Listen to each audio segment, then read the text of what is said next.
नमो भगवते वासुदेवाय।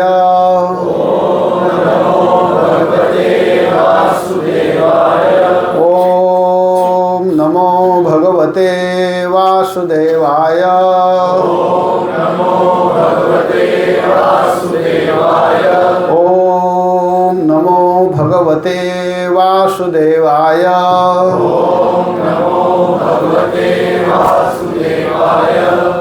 हरे कृष्णा।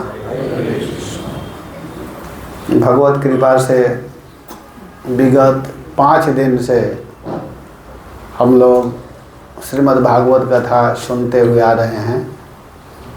आज इस कथा महामहोत्सव का षष्ठम दिवस है, 6वां दिन।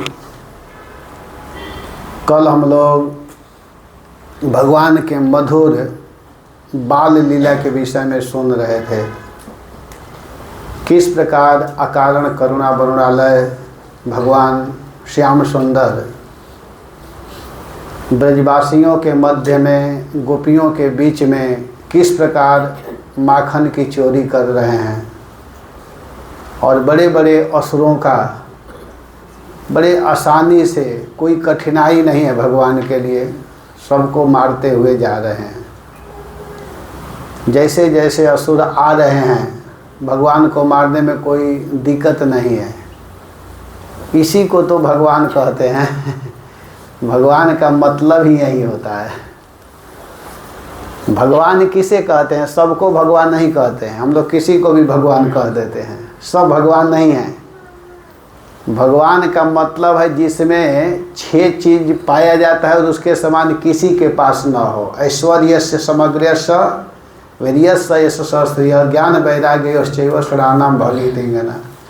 जिनके समान किसी के पास बल न हो, जिसके समान किसी के पास रूप न हो, जिसके समान किसी के पास वैराग्य न हो, जिसके पास किसी के समान ऐश्वर्य न हो, जिसके समान वैराग्य न हो और जिसके समान कीर्ति जस।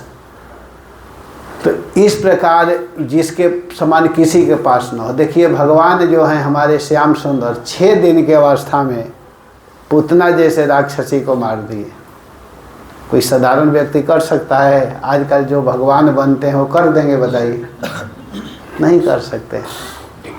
तो बड़े बड़े राक्षसों का भगवान बड़े प्रेम से मारे हैं और कोई मेहनत नहीं करना पड़ा।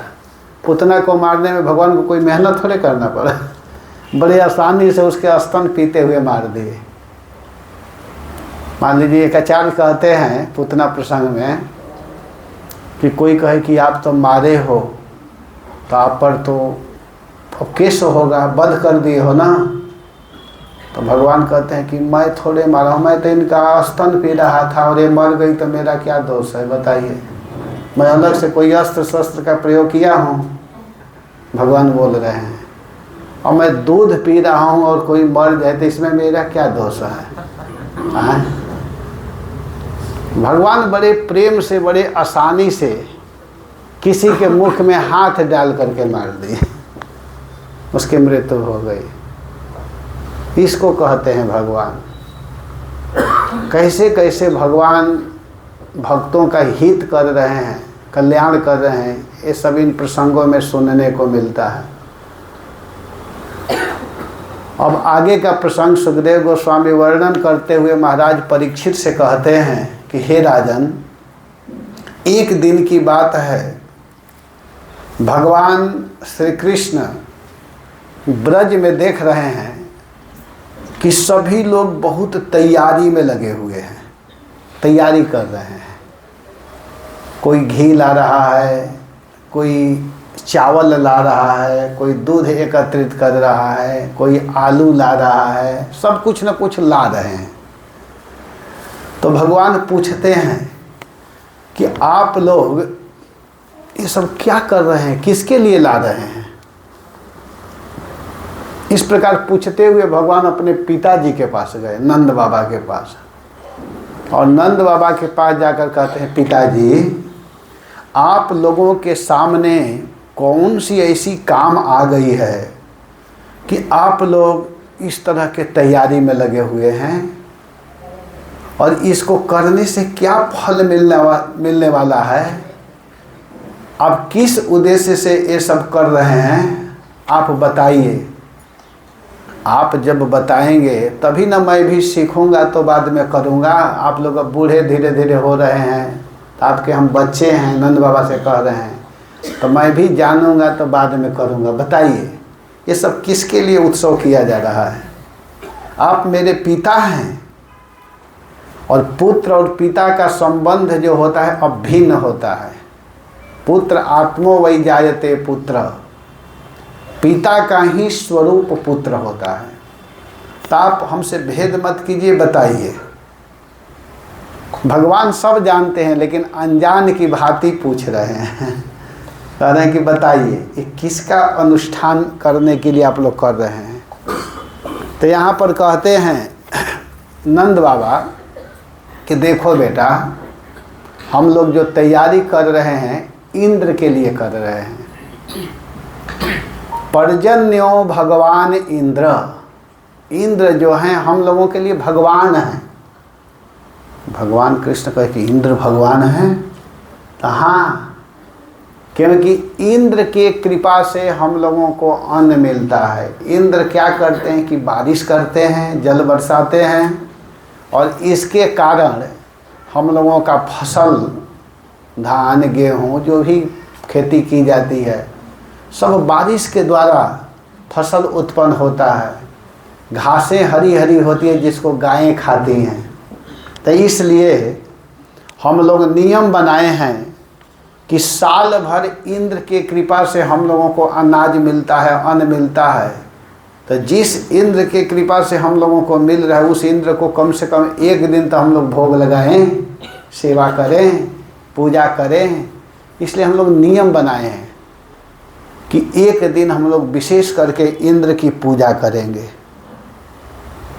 तो इस तरह के बात को जब भगवान सुने, तो इंद्र के घमंड को दूर करने के लिए भगवान श्री कृष्ण अपने पिताजी से कहते हैं कि हे पिताजी, आपको पता नहीं है, वास्तव में इंद्र भगवान नहीं है, और इंद्र हम लोगों के लिए कुछ भी नहीं देता है। छोटा सा बच्चा बोलना प्रारंभ कर दिए। कृष्ण का उम्र उस समय 7 वर्ष 2 महीना हो रहा था। कृष्ण बहुत ज़्यादा बड़े नहीं थे, छोटे से बच्चे, और कहने लगे कि वास्तव में अगर हम लोगों को कोई देने वाला है तो वो है गिरिराज जी। गोवर्धन जो पर्वत है ना, इसके ऊपर सुंदर सुंदर घास, सुंदर सुंदर फल, इसमें कंदरा है, गुफा है, सब कुछ इसमें है। तो गायों के लिए भी खाने की व्यवस्था है, हम ब्रजवासियों के लिए भी इसमें रुकने का व्यवस्था है, गुफा है, हम लोग कभी कभी विश्राम करते हैं। इसके ऊपर जल बह करके आता है जिसको गाय आदि पीती हैं, झरना आदि जो बहते हैं। तो अगर हमसे पूछा जाए पिताजी, हमारे विचार से, हमारे समझ से इंद्र की पूजा न करके गिरिराज जी की पूजा किया जाए, गिरिराज की पूजा होनी चाहिए। तो ब्रजवासी कहते हैं कि हम लोग इतना धन कहाँ से लाएंगे कि इंद्र के भी पूजा करेंगे और गिरिराज का भी पूजा करेंगे। कुछ ब्रजवासी बोले। तो भगवान कहते हैं नहीं नहीं, इंद्र की पूजा करनी ही नहीं है। इंद्र का पूजा नहीं, जिस धन से, जिस सामग्री से आप लोग इंद्र की पूजा करते हैं, उसी वस्तु से गिरिराज जी की पूजा करनी है। और जानते हैं पिताजी, इसको करने से क्या होगा कि इसको करेंगे, ये हमारा विचार है, ये मेरा मत है, मैं यही चाहता हूँ। यदि अगर हमारी बात आपको अच्छी लगती है पिताजी, अगर मैं जो बात बोल रहा हूँ, एतन मम मतम तात क्रियताम यदि रोचते, जो मैं कह रहा हूँ, मैं जो मत दे रहा हूँ, विचार दे रहा हूँ, अगर यह आपको अच्छी लग रही है तो आप इसको कीजिए। इससे जानते हैं अयम गो ब्राह्मण अद्रिणाम मह्यम च दयितो मघा।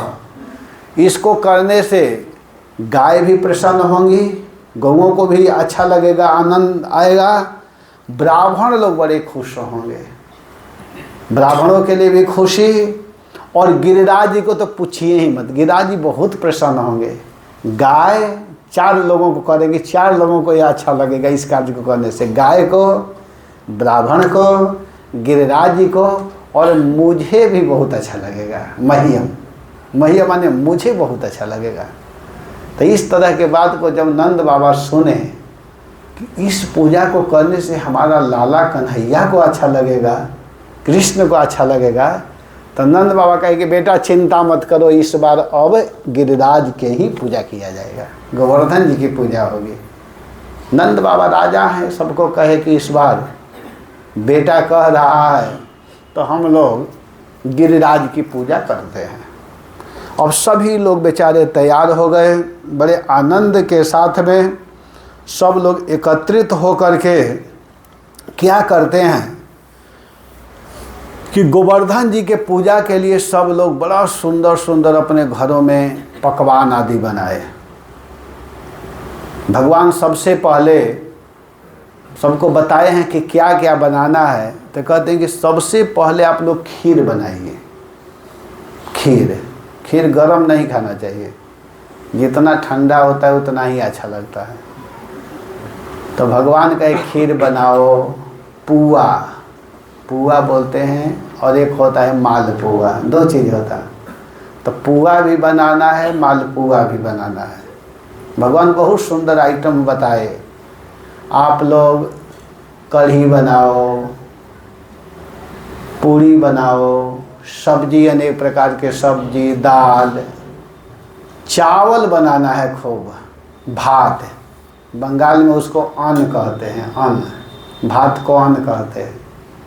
तो सब कुछ बनाना है, सब्जी आदि, मिठाई, जितने प्रकार के मिठाइयाँ हैं, इमरती, जलेबी और कचौड़ी, आप लोग हमसे ज़्यादा नाम जानते हैं तो ये सब समझ लीजिएगा।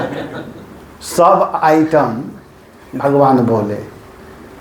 जैसे खीर सबसे पहले बनाने को कहे, वैसे ही सब्जी और दाल सबसे पीछे बनाने के लिए कहे कि ये सब गर्म होना चाहिए। सब्जी, दाल, चावल ये सब थोड़ा गर्म ठीक रहता है, लेकिन खीर ठंडा होना चाहिए। तो सभी लोग बेचारे बड़े उत्साह के साथ बनाए भी हैं। इतना चावल बनाए, इतना भात बनाए कि पहाड़ जैसा था, इसीलिए अन्नकूट कहा जाता है। कूट कहते हैं शिखर को, और अन्न कहते हैं चावल को।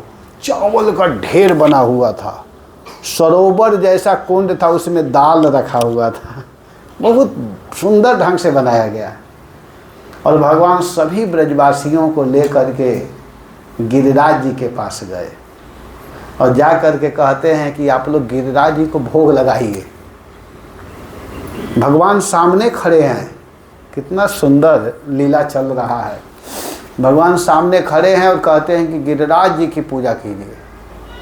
ये साक्षात भगवान हैं, ये कोई साधारण नहीं है। आप लोग ये मत समझना कि पहाड़ है, भगवान बोल रहे हैं, ये पहाड़ नहीं, ये स्वयं भगवान है। तो सब ब्रजवासी बेचारे क्या किए कि अपने घर से जो कोई मिठाई ले गया था, कोई रसगुल्ला ले गया था, कोई पूरी ले गया था, कोई खीर, फल, सब लोग सुंदर सुंदर थाल में सजा करके ले गए थे। और भगवान क्या करते हैं कि एक रूप से तो ब्रजवासियों के साथ खड़े हैं और एक रूप से उसमें भीतर प्रवेश किए हुए हैं भगवान, और भोग लगवा रहे हैं।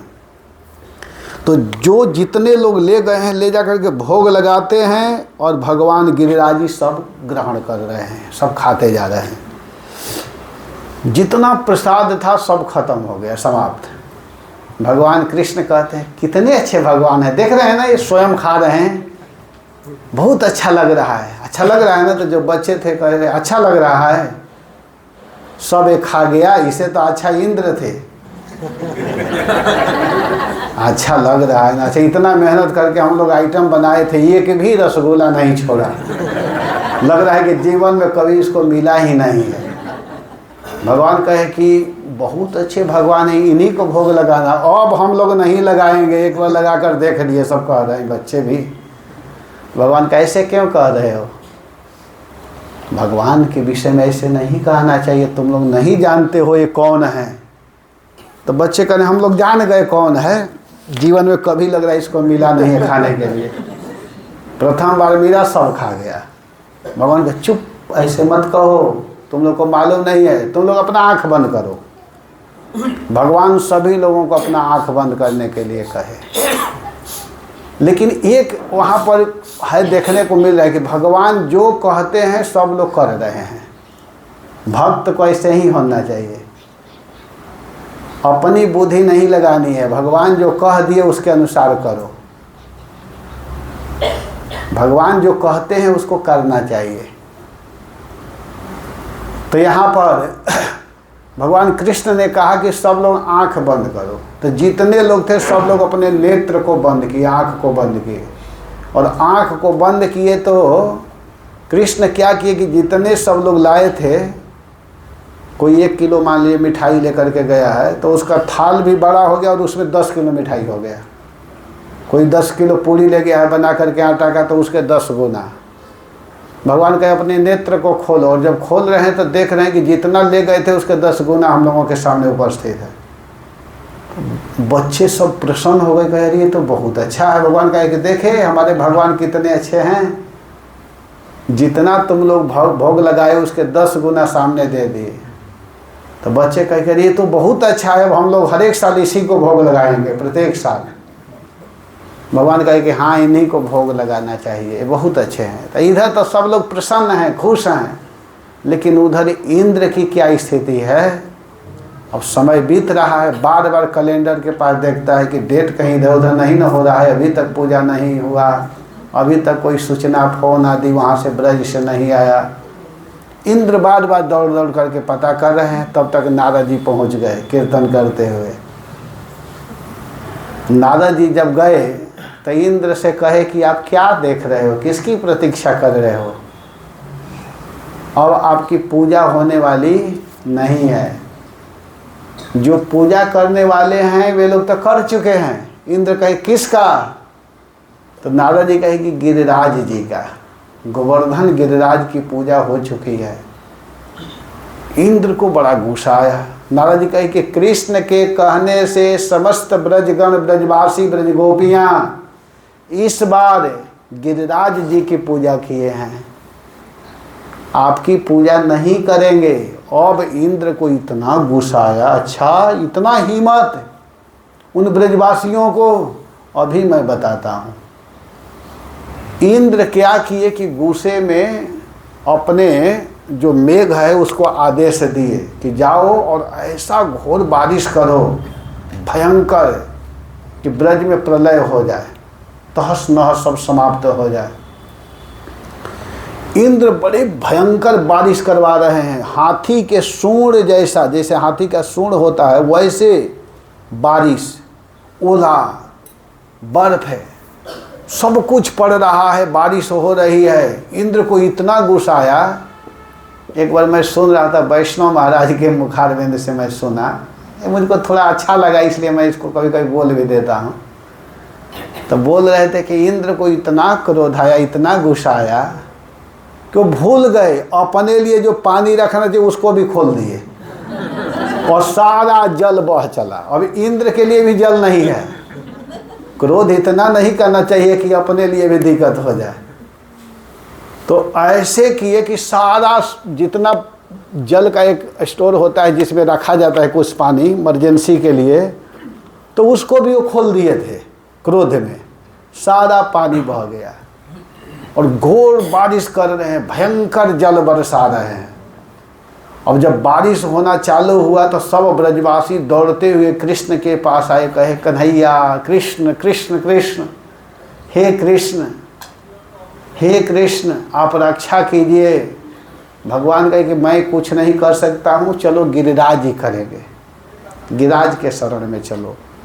और सभी लोगों को लेकर के भगवान गिरिराज जी के पास आए और आकर के क्या करते हैं कि देखते देखते उस गिरिराज पर्वत को भगवान श्री कृष्ण उठा करके अपने कनिष्ठ अंगुली पर धारण कर लिए। इस पर यहाँ पर सुखदेव जी वर्णन करते हैं कि देवे वर्षति यज्ञ विप्लवरुषा वज्रास्व परसा निलयी सीदत पाल पशुस्त्री आत्मशरणम द्वंद्वानुकंप्युत्स्मयन उत्पाट्यैक करेण शैलमबलो लीला छिलेन्द्रोम यथा बिभ्रद गोष्ठ मयान महेंद्र मदभित प्रियान इंद्रो गवाम। उस समय क्या हुआ कि जिस समय अपना यज्ञ भंग हो जाने के कारण इंद्र क्रोध के मारे आग बबूला हो गया और मूसलाधार बारिश करने लगा, उस समय वज्रपात, ओलों की बौछार और प्रचंड आंधी से स्त्री पशु तथा अत्यंत ग्वाले पीड़ित होकर के श्याम सुंदर के शरण में गए। तो उन ब्रजवासियों को इस अवस्था में देख करके भगवान का हृदय जो है वो करुणा से भर गया। भगवान अपने भक्तों के दुख को देख करके उनके हृदय करुणा से भर गया और भगवान एक नई लीला किए। भगवान विचार किए और तुरंत मुस्कुराने लगे। सब लोग दिक्कत में है, भगवान हंस रहे हैं। भगवान तुरंत सोच लिए कि मुझको क्या करना है, और देखते देखते भगवान खेल खेल में जैसे बच्चा बरसाती छत्ते को निकाल लेता है, एक पौधा घास जैसा होता है बरसात में, छतरी जैसा, बड़ी आसानी से उसको निकाला जा सकता है, वैसे ही भगवान श्याम सुंदर ने एक हाथ से ही गिरिराज पर्वत को उठा लिए और उठा करके अपने कनिष्ठ अंगुली पर धारण कर लिया और सबको कहे आ जाओ इसके भीतर। सभी ब्रजवासी, ब्रज गोपियाँ, सभी लोग उसके भीतर आ गए। कितना अच्छा सौभाग्य प्राप्त हो रहा है। जो गोपी श्री कृष्ण को देखने के लिए ललायित रहती थी, आज सारी गोपियाँ भगवान कृष्ण को सामने से देख रही हैं। भगवान भी सबको देख रहे हैं। बड़ा सुंदर अवसर है। प्रभु जी कल बड़ा सुंदर भाव बता रहे थे, बहुत अच्छा लगा आपका भाव। कह रहे थे कि भगवान चाहते तो 7 मिनट में ही वो सब खत्म कर देते। 7 मिनट में, 7 दिन की कोई ज़रूरत नहीं है, लेकिन भगवान इंद्र को इशारा कहे कि 7 दिन तक बारिश करते रहो। भगवान इंद्र को बोले कि तुम 7 दिन तक बारिश करो, क्योंकि इन ब्रज गोपियों को मुझे देखने की इच्छा है। वे लोग मुझे देखना चाहती हैं और मैं भी इन लोगों को देखना चाहता हूँ। तो ये अवसर बड़ा सुंदर मिला हुआ है। तो इंद्र भगवान के भक्त हैं। इंद्र भगवान के विचार में अपना विचार मिलाते हैं। तो बड़ा सुंदर भाव था, इसको मैं बता रहा हूँ। लेकिन यहाँ पर क्या हुआ कि इंद्र जब बारिश कर रहे थे, घोर बारिश हो रहा है और भगवान श्री कृष्ण उस गिरिराज पर्वत को उठाए हुए हैं, बड़े आनंद के साथ में। भगवान को कोई टेंशन नहीं है, कोई दिक्कत नहीं है, लेकिन ब्रजवासी बच्चों को लग रहा है कि बेचारा ये भी तो छोटा बच्चा है। तो सब ब्रजवासी लोग भी भगवान के हेल्प करने के लिए अपना अपना लाठियाँ ले लिए और ऐसे लगा लिए। लाठी को भी लगाए हुए हैं कि अगर थोड़ा सा दिक्कत होगा तो हम लोग सहायता करने के लिए तैयार हैं। कृष्ण चिंता मत करो, हम तुम्हारे साथ हैं, बिल्कुल घबराना नहीं है। भगवान कहता हाँ हाँ हेल्प करो, नहीं तो मुझे दिक्कत हो सकता है। भगवान इशारा कर रहे हैं लगाओ लगाओ। और एक दूसरे को सब लोग बड़े आनंद पूर्वक सभी लोग भगवान कृष्ण को देख रहे हैं। गोपी जन भी, किशोरी जी भगवान के तरफ देख रही हैं, भगवान किशोरी जी के तरफ देख रहे हैं। सबको आनंद आ रहा है और इंद्र घोर भयंकर जल बरसा रहा है। प्रश्न हो सकता है यहाँ पर कि जब इंद्र बारिश कर रहे थे तो इतना जल जो गिर रहा था, वो जल कहाँ गया? कहीं ना कहीं तो बाढ़ आना चाहिए, कहीं बाढ़ आ गया होगा। आगरा के तरफ, हाथरस, अलीगढ़ के तरफ तो बाढ़ होना चाहिए ना। ब्रज से बाहर अगर गया होगा तो जल बाढ़ आना चाहिए, तो कुछ नहीं हुआ था। आखिर वो जल गया कहाँ? तो इस पर बड़ा सुंदर विचार है। 2 भाव है। एक भाव है कि भगवान श्री कृष्ण उस समय अपने चक्र को छोड़ चुके थे। चक्र उस जल को जला रहा था। गिरिराज जी के ऊपर चक्र घूम रहा है। जो भी बारिश हो रहा है उस जल को चक्र सुदर्शन जला रहा है। एक भाव है।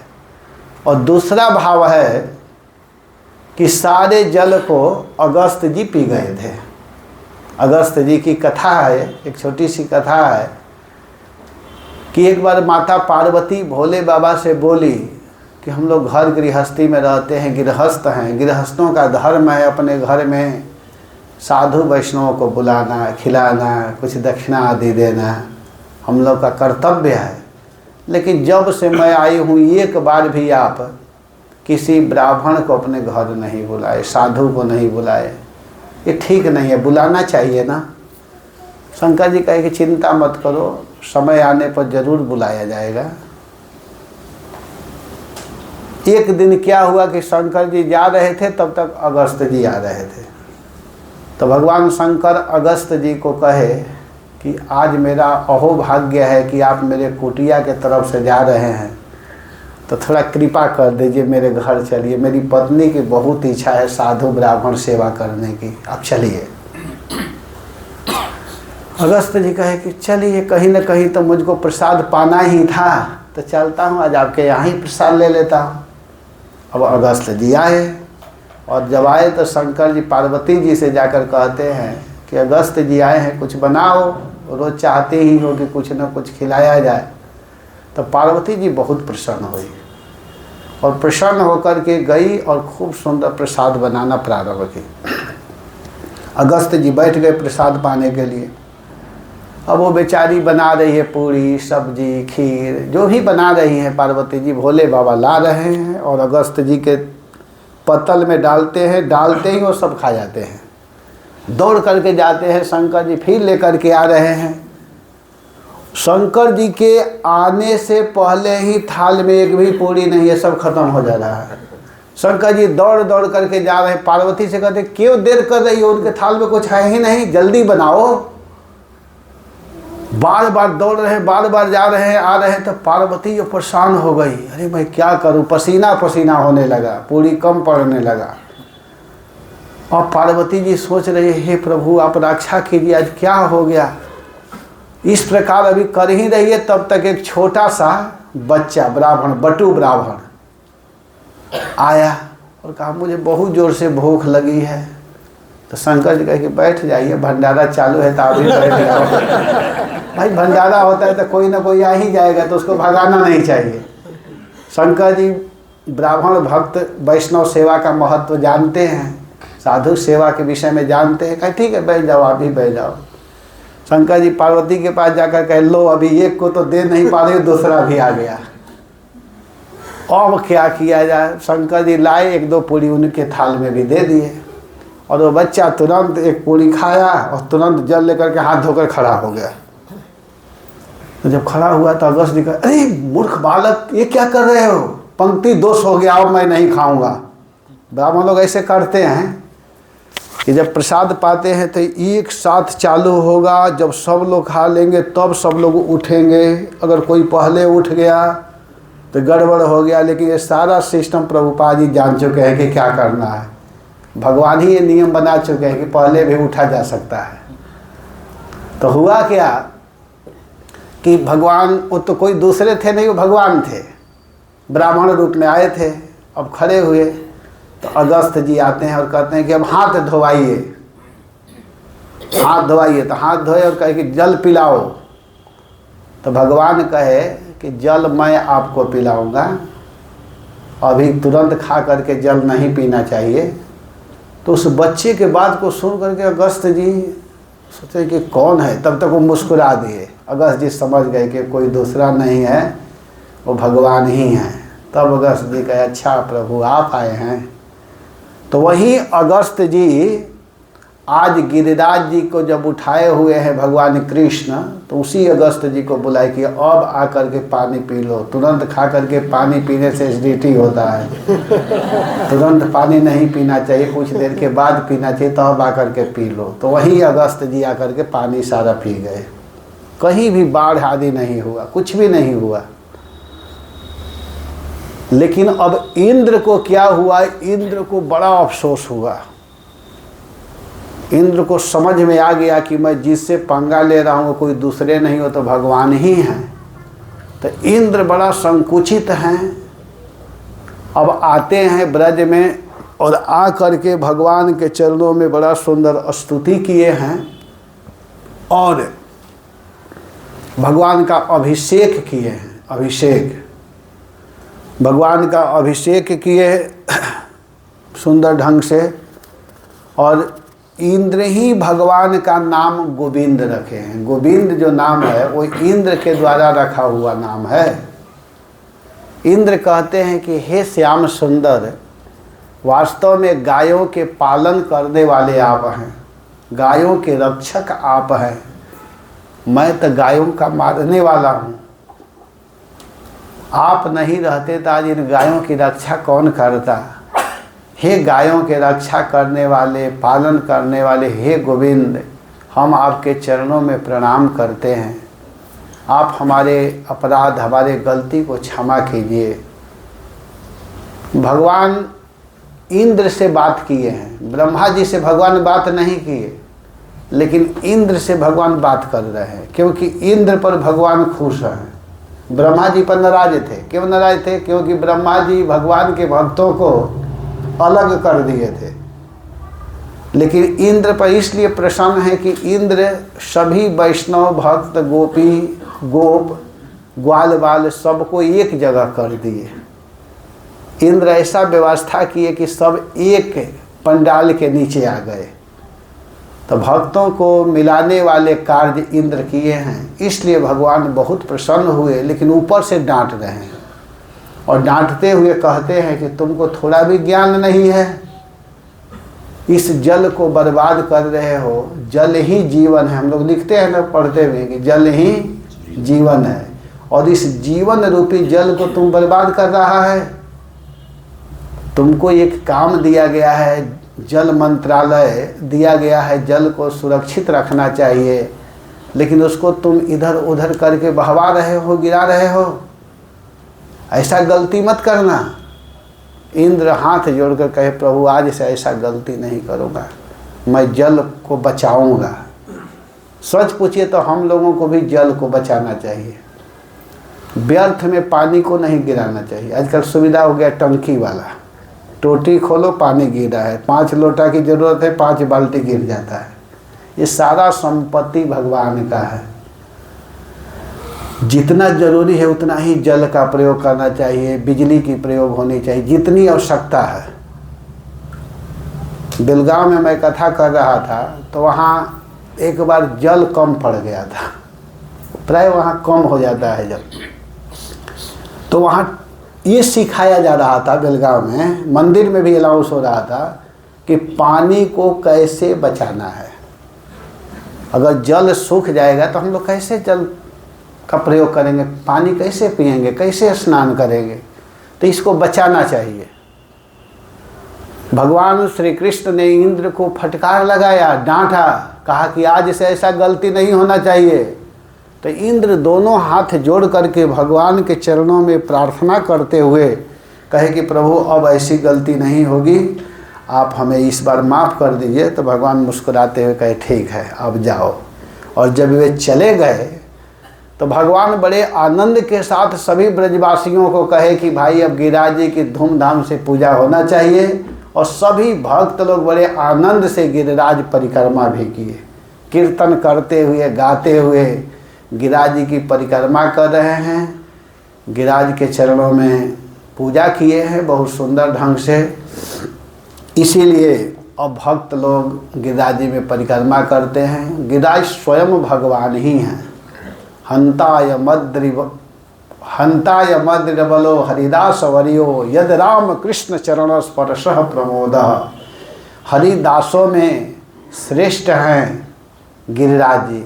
गिरिराज जी, महाराज युधिष्ठिर, उद्धव जी, ये लोग हरिदास हैं, हरिदास वर्य, हरिदासों में महान श्रेष्ठ हैं। तो ऐसे हरिदास के चरणों में हम लोगों को प्रार्थना होनी चाहिए कि हे हरिदास, हरिदासों में सर्वश्रेष्ठ गिरिराज जी, आप कृपा कीजिए कि हम लोगों के मति भी भगवान के चरणों में लगे। आज भी भक्त लोग जाते हैं, आप लोग भी जाते हैं, गिरिराज परिक्रमा करते हैं। गिरिराज परिक्रमा करने का बहुत बड़ा महत्व है। तो जो कोई व्यक्ति गिरिराज के चरणों में जाकर के प्रार्थना करता है, गिरिराज जी उसके मन के कामना को पूर्ण करते हैं। इस तरह अति संक्षेप में गिरिराज जी की कथा यहाँ पर प्रस्तुत की गई। इसके बाद आगे की कथा है कि एक बार की बात है, कार्तिक शुक्ला द्वादशी का दिन था। कार्तिक का महीना था, शुक्ल पक्ष द्वादशी तिथि। उस समय क्या हुआ कि नंद बाबा का नियम था प्रतिदिन स्नान करना। तो उस दिन भी द्वादशी के दिन नंद बाबा सुबह स्नान करने के लिए उठे, लेकिन उनको टाइम का मालूम नहीं चला अर्धरात्रि में उठ गए और अर्धरात्रि में जा कर के जमुना जी में स्नान करने के लिए जब प्रवेश किए तो उस समय आसुर वेला था, लगभग 1-1:30 बजता होगा रात्रि, उस समय आसुर वेला माना जाता है उसको। तो वे उसमें प्रवेश किए। उसी समय क्या हुआ कि वरुण जी का सेवक आया और आ करके नंद जी के चरण को पकड़ लिया और पकड़ करके वो क्या करता है कि अपने स्वामी के पास ले गया, वरुण लोक लेकर के चला गया। इधर बाबा को न देख करके सभी लोग घबरा गए। गोप सभी लोग, सारे गोप कृष्ण बलराम के शरण में गए और जा कर के कहने लगे कि हे कृष्ण, पता नहीं नंद बाबा कहाँ हैं, अब तक नहीं आए। इतना सुन करके भगवान कहे कि तुम लोग चिंता मत करो, मैं अभी पता लगाता हूँ। और भगवान क्या किए वो तो जानते ही थे, वो सीधे वरुण लोक में चले गए भगवान। और जब वरुण लोक में गए तो गर्ग संहिता में वर्णन है, बड़ा सुंदर ढंग से वर्णन किया गया है इस प्रसंग को, कि जानते हैं जब वरुण जी देखे कि नंद बाबा आए हैं तो वरुण जी इतने सुंदर आसन पर नंद बाबा को बैठाए, खाने पीने की इतनी सुंदर व्यवस्था किए। वरुण जी विचार करने लगे कि आज मेरा जीवन सफल हो गया, आज हमारे आराध्य के पिताश्री आए हैं, बड़े प्रसन्न हैं, खुश हैं, उनके सेवा सत्कार में लग गए। और इधर जब भगवान जाते हैं तो भगवान को देख करके वरुण जी प्रणाम करते हुए कहते हैं भगवान को कि अद्य में निभृतो देहो अद्यैवार्थोऽधिगतः प्रभो त्वत्पाद भाजो भगवन् वापो परम मध्वनः। अद्य में निभृतो देहो। वरुण जी देखिए क्या कह रहे हैं, कह रहे हैं कि आज मेरा यह जीवन सफल हो गया, आज मेरा यह शरीर धारण करना सफल हो गया। क्या वरुण जी का शरीर सफल नहीं था? कह रहे कि इसलिए सफल हो गया, आज मुझे संपूर्ण पुरुषार्थ का फल मिल गया, जो पुरुष को मिलना चाहिए वो सारा फल आज मुझे प्राप्त हो गया है। आज मेरा यह शरीर धारण करना सफल हुआ है। देखिए व्यक्ति का शरीर कब सफल होता है, जब इस शरीर से भगवान और भगवान के भक्तों की कोई सेवा करता है, भगवान के पवित्र नाम का गान करता है, तब यह शरीर सफल माना जाता है। नहीं तो इस शरीर का कोई महत्व नहीं है। आहार निद्रा भयमय तुल्यंच समान एताम पशुभिः नराणाम। खाना पीना सोना भोग आदि तो एक पशु भी करता है, क्या मनुष्य जीवन में आकर के हमको यही करना है? इस बात को हनुमान जी ने कहा है रामचरितमानस में कि सोई पावन सोई सुभग शरीरा जो तनु पाई भजहु रघुवीरा। वही शरीर सोई पावन सोई सुभग शरीरा, वही शरीर पावन है, वही शरीर सुभग है, सुंदर है। सोई पावन सोई सुभग शरीरा जो तनु पाई भजहु रघुवीरा। जिस शरीर को प्राप्त करके हम भगवान का भजन किए, नहीं तो उस शरीर का कोई महत्व नहीं है। शरीर को कहा गया है कि यह अधम है, क्षिति जल पावक गगन समीरा पंच रचित यह अधम शरीरा। इस शरीर को अधम कहा गया है, लेकिन फिर इसी शरीर को पवित्र भी कहा जा रहा है। कब पवित्र हो गया, कब सफल हो गया? जब इस शरीर में आकर के हम भगवान कृष्ण का नाम गाने लगे, हरे कृष्णा कृष्णा कृष्णा हरे राम राम राम हरे हरे। अगर हम इस शरीर में आकर के भगवान नाम का कीर्तन का पूजा सेवा कर रहे हैं तो यही शरीर सफल हो जाता है, यही शरीर सफल माना जाता है और उसी का संतान भी सार्थक माने जाते हैं। माता सुमित्रा ने बोली है कि पुत्रवती जुवती जग सोई रघुपति भगति जासु सुत होई। वही माँ का गर्भ सार्थक माना जाता है, वही कोख सार्थक माना जाता है, जिसके गर्भ से जिसके पेट से लड़का जो जन्म लेता है वो भगवान का भजन करता है, उसी को सफल। यहाँ पर वरुण जी कह रहे हैं कि अद्य में निभृतो देहो, आज मेरा यह शरीर धारण करना सार्थक हो गया, संपूर्ण जीवन का परम पुरुषार्थ मुझे प्राप्त हो गया है। जो मिलना चाहिए आज मुझे मिला है। वहाँ पर निषाद केवट जी बोले हैं कि ना आज नाथ मैं काह न पावा, हे नाथ मैं क्या नहीं प्राप्त कर लिया। बहुत काल मैं की न मजूरी, मैं बहुत काल तक बहुत समय तक मेहनत किया था, लेकिन प्रभु आज हमको पूरा पूरा फल मिला है। बहुत काल मैं की न मजूरी, और आज हे नाथ आज आप हमको सेवा करने का अवसर प्रदान कराया, आज मेरा जीवन सफल हो गया, सब कुछ अनुकूल हो गया। तो यहाँ पर भी वरुण जी यही बात कह रहे हैं कि अद्य में निभृतो देहो, आज मेरा जीवन सफल हो गया प्रभु। और देखिए, भले मेरा सेवक आपके पिताजी को पकड़ करके अनजान में लाया है, लेकिन काम बहुत अच्छा किया है। अगर आपके पिताजी को नहीं लाया होता तो आप थोड़े यहाँ आए होते, इसलिए बहुत अच्छा है। मैं तो अपने सेवक को भी धन्यवाद दे रहा हूँ, तो बहुत अच्छा काम किए। वैसा ही गलती करते रहना, ताकि मुझे भगवान और भगवान के पिता को सेवा करने का अवसर प्राप्त हो। नंद बाबा सब कुछ देख रहे हैं कि वरुण जी कैसे भगवान के सामने झुक करके प्रणाम कर रहे हैं, बार बार चरण को पकड़ रहे हैं, बार बार चरण धो रहे हैं, भगवान की आरती कर रहे हैं, पूजा कर रहे हैं। और इसके बाद में वरुण जी कहे कि भगवान आप चिंता मत कीजिए, मैं तुरंत पिताजी को और आपको अच्छे से भेजूंगा। और बड़े सुंदर ढंग से वरुण जी ने सब कुछ सेवा करने के बाद में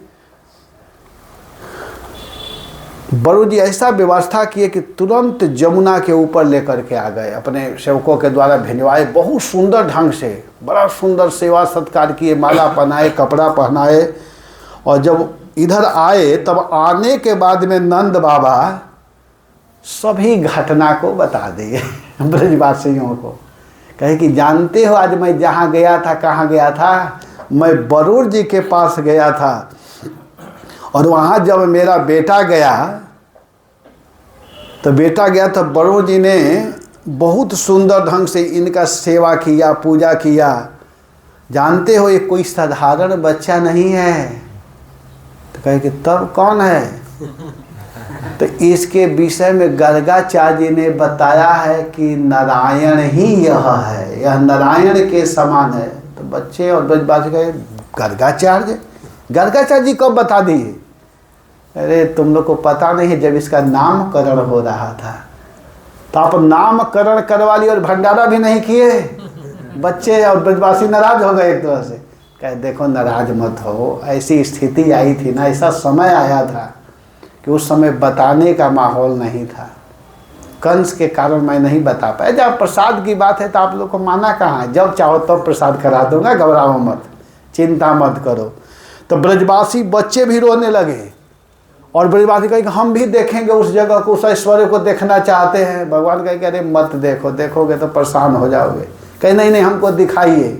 तो जिस हृदय में अक्रूर जी ने जब प्रवेश किया था, भगवान का दर्शन किया था, भगवान सबको उसमें ले जा करके और अपने लोक दिखाने लगे। जब वहाँ गए तो क्या देख रहे हैं कि भगवान महाराजा बने हुए हैं, उनके सामने बड़े बड़े लोग छत्र चामर डुला रहे हैं, छत्र ऊपर लिए हुए हैं। कोई भी आता है लाइन से आना पड़ता है। अब ये ब्रजवासी भी लाइन में लग गए।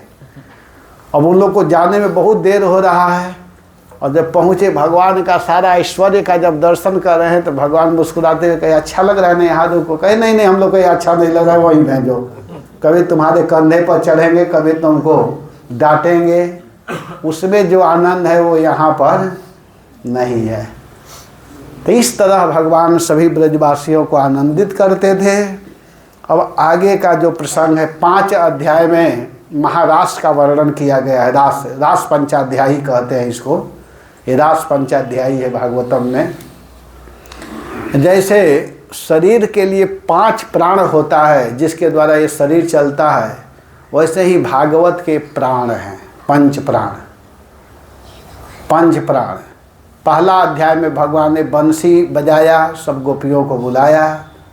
दूसरे जब पहले अध्याय में सब लोग गोपी जन वहाँ गई, इसके बाद में भगवान के साथ में उन लोगों को थोड़ा घमंड जैसा हुआ, तो भगवान फिर उन लोगों से अलग हो गए। और जब अलग हुए 30वां अध्याय में, तो वे गोपी जन भगवान के विरह में जहाँ तहाँ वृक्षों से, लताओं से, सबसे जिज्ञासा करती हैं कि हमारे प्रभु कहाँ हैं, हम कृष्ण से मिलना चाहती हैं, देखना चाहती हैं। इस प्रकार बिलख बिलख करके जहाँ तहाँ रो रही हैं, ढूंढ रही हैं। अंत में जमुना जी के किनारे जाती हैं और वहाँ जा कर के वे लोग जमुना के पुलिन पर सब गोपी जन मिल कर के एक गीत गाई है, जिसका नाम है गोपी गीत। बड़ा प्रसिद्ध गीत है। भागवत में 6 गीत है। वेणु गीत, दूसरा है प्रणय गीत। वेणु गीत श्रीमद् भागवतम के 10वें स्कंद के 21वां अध्याय में है, और प्रणय गीत जो है भागवत के 10वें स्कंद के 29 अध्याय में है, जहाँ से रास पंचाध्याय चालू होता है 29वां अध्याय में। तीसरा गीत है गोपी गीत, जो भागवत के 10वें स्कंद के 31 अध्याय में है। चौथा गीत है जुगल गीत, वो है भागवत के 10वें स्कंद के 35 अध्याय में। और फिर 5वां गीत है जिसको बोलते हैं विरह गीत, ये है भागवत के 10वें स्कंद के 39 अध्याय में। और 6वां गीत है जिसको कहते हैं भ्रमर गीत, वो है भागवत के 10वें स्कंद के 47 अध्याय में। तो ये 6 गीत प्रसिद्ध है, जिसमें बीच का जो गीत है जिसको गोपी गीत कहते हैं, उसमें गोपियाँ भगवान के चरणों में बहुत गायन करती हैं, गा रही हैं, और गाते हुए कहते हैं हे श्याम सुंदर आप कहाँ चले गए हैं। और गाते गाते गाते हुए जब अंत में देखती है कि प्रभु नहीं आ रहे हैं, तब रोना प्रारंभ कर देती है। इति गोप्यः प्रगायन्त्य प्रलपन्त्यस्य चित्रधा रुरुदुः सुस्वरम राजन कृष्ण दर्शन लालसा। कृष्ण दर्शन की लालसा से जब रोने लगी, तब क्या हुआ कि तासाम आविर्भुक्षौरी स्मयमानम मुखाम्बुज पीताम्बर धरस्रग्वी साक्षान मनमथ मनमथ। करोड़ों करोड़ कामदेव को मोहित करने वाले भगवान उन गोपियों के मध्य में ही प्रकट हो गए। जब प्रकट हुए तब फिर क्या हुआ कि गोपी जन और भगवान दोनों जब आपस में मिलते हैं, तो गोपियाँ भगवान से कहती हैं कि हे प्रभु आप हमको छोड़ करके कहाँ चले गए थे। भगवान कहे कि देखो मैं तुम लोगों के प्रेम को बढ़ाने के लिए ही अलग गया था। वास्तव में गोपियाँ भगवान से प्रेम करती है, इस पर मैं ज़्यादा बोलना नहीं चाहता हूँ, जान करके ही नहीं बोल रहा हूँ। प्रेम और काम में बहुत अंतर है। निजे इंद्रिय तृप्ति इच्छा तार नाम काम, कृष्ण इंद्रिय प्रीति इच्छा धरे प्रेम नाम। जो अपने इंद्रियों को तृप्त करना चाहता है, खा करके, देख करके, स्पर्श करके, उसको काम कहते हैं। और जो कृष्ण के लिए ही सब कुछ करता है, उसको प्रेम कहते हैं। और देखिए प्रेम का वास्तव में आचार्य भरत जी हैं। जैसे गोपी जन कृष्ण विरह में व्याकुल हैं, वैसे ही भरत जी जो हैं राम विरह में व्याकुल रहते हैं। त्रुटि युगायते त्वाम पश्यताम। भरत जी रो रहे हैं और रोते हुए भगवान राम से कहते हैं, जब भगवान राम कहे कि भरत तुम यहाँ से जाओ और जा करके अयोध्या की रक्षा करो, अयोध्या को पालन करो, तो भरत जी वहाँ पर बोले हैं कि हे भैया जब आप कह रहे हैं तो मैं जा रहा हूँ 14 बरस के लिए, लेकिन 14 बरस से एक दिन भी लेट करेंगे तो मेरा प्राण नहीं बचेगा। आप नहीं देख सकते हैं। और इसी प्रकार यहाँ गोपी जन जब भगवान श्री कृष्ण ब्रज को छोड़ करके, कथा भी आएगी, ब्रज को छोड़ करके जाने लगे, तो गोपियाँ रोते हुए, विरह गीत जिसको कहते हैं, अहो विधाता स्तवनत क्वचिद दया। गोपी जन रोते हुए कृष्ण के तरफ दौड़ते हुए जाती हैं और भगवान को पकड़ लेती है, कहती है कि हे श्याम सुंदर आप हमको छोड़ करके कहाँ जा रहे हैं, आप कब आएंगे, अगर आप नहीं आएंगे तो हम जीवित नहीं मिल पाएंगे। भगवान कहे कि मैं आऊँगा, आऊंगा ही शब्द गोपियों के प्राण को बचा करके रखा है कि हमारे प्राण प्रियतम कह करके गए हैं कि मैं आऊँगा। तो इस प्रकार गोपी जन जब रो रही थी, भगवान प्रकट हुए, कही कि आप कहाँ चले गए थे? तो भगवान कृष्ण कहते हैं कि तुम लोगों के प्रेम को बढ़ाने के लिए, प्रेम में कमी न हो, इसलिए मैं अलग हो गया था। चिंता मत करो, मैं तुम लोगों के मध्य में ही हूँ। और इसके बाद भगवान उन गोपियों के साथ में महारास किए। एक एक गोपी एक एक कृष्ण, दो दो गोपी एक कृष्ण, हजारों गोपियाँ एक कृष्ण। और इस प्रकार बड़ा सुंदर वहाँ पर महारास हुआ है। और महारास होने के बाद में अंत में सभी गोपी जनों को भगवान श्री हरि ने कहा कि आप लोग यहाँ से अब अपने घर जाओ। तो वे लोग भगवान के कथनानुसार, भगवान के कहने पर वे गोपी जन वहाँ से चली गई। तो इस पर सुखदेव गोस्वामी महाराज कहते हैं कि इस दिव्य प्रसंग को अगर कोई सुनता है, विक्रीडितम ब्रजवधुम भेरिदम च विष्णो श्रद्धान्वितो न शृणुयादथ वर्णयेद्यः भक्तिं परां भगवती प्रतिलभ्य कामा हृदयोग्यमाश्वपहिनोत्यचिरेण धीरः विक्रीडितं ब्रजवधुं भेरिदं च विष्णो श्रद्धान्वितान् शृणुयादथ वर्णयेद्यः भक्तिं परां भगवती प्रतिलभ्य काम हृदयोग्यमाश्वपहिनोत्यचिरेण धीरः। इस दिव्य प्रसंग को अगर कोई श्रद्धा के साथ सुनता है, देखिए इस दिव्य प्रसंग को अगर प्रेम से कोई सुनता है और वर्णयेत, कोई वर्णन करता है, कहने वाला और सुनने वाला दोनों के हृदय के जो काम है, काम केवल एक ही प्रकार का नहीं है। साहित्य दर्पण में 8 प्रकार काम का बताया गया है। तो अगर कोई इस दिव्य प्रसंग को कहता है और सुनता है तो उसके हृदय के काम समाप्त हो जाते हैं। और समाप्त होता है तो क्या होता है? जहाँ काम तहाँ राम नहीं, जहाँ राम तहाँ काम। तो देखिए जब हृदय के काम विकार जब समाप्त होता है तो उसके हृदय में भगवान प्रवेश करते हैं, अर्थात परा भक्ति की प्राप्ति होती है। उसके हृदय का काम समाप्त होता है और वह निर्मल भक्ति को प्राप्त कर लेता है। निर्मल भक्ति माने केवल कृष्ण भक्ति ही उसके हृदय में रहती है। ये प्रसंग कहने और सुनने का यह फल है, यह फायदा है।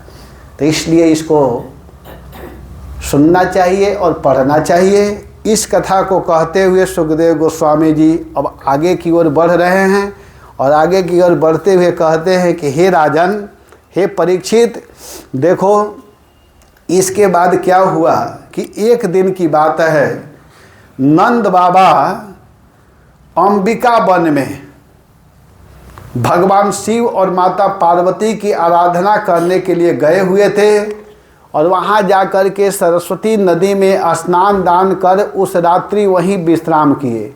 रात्रि में सोए अवस्था में क्या हुआ कि वहाँ पर सोए हुए थे। उस दिन क्या हुआ कि एक अजगर आया और अजगर आ करके नंद बाबा को ग्रसने लगा। नंद बाबा चिल्लाने लगे, कहते हैं हे कृष्ण, हे कृष्ण। जब इस प्रकार चिल्लाते हैं तो ब्रजवासी गण लुआठी लेकर के, जलती हुई लकड़ी लेकर के मारने का प्रयास कर रहे हैं, लेकिन छुड़ा नहीं पाए और वह अजगर नंद बाबा को भीतर लेते हुए जा रहा है। उसी समय भगवान क्या किए, श्री कृष्ण की अपने चरणों से, भगवान अपने चरण कमलों के द्वारा उसका स्पर्श किए और जो ही भगवान अपने चरण को स्पर्शित किए तो जो अजगर था वह बड़ा सुंदर एक गंधर्व बन गया, बड़ा सुंदर रूप प्राप्त कर लिया।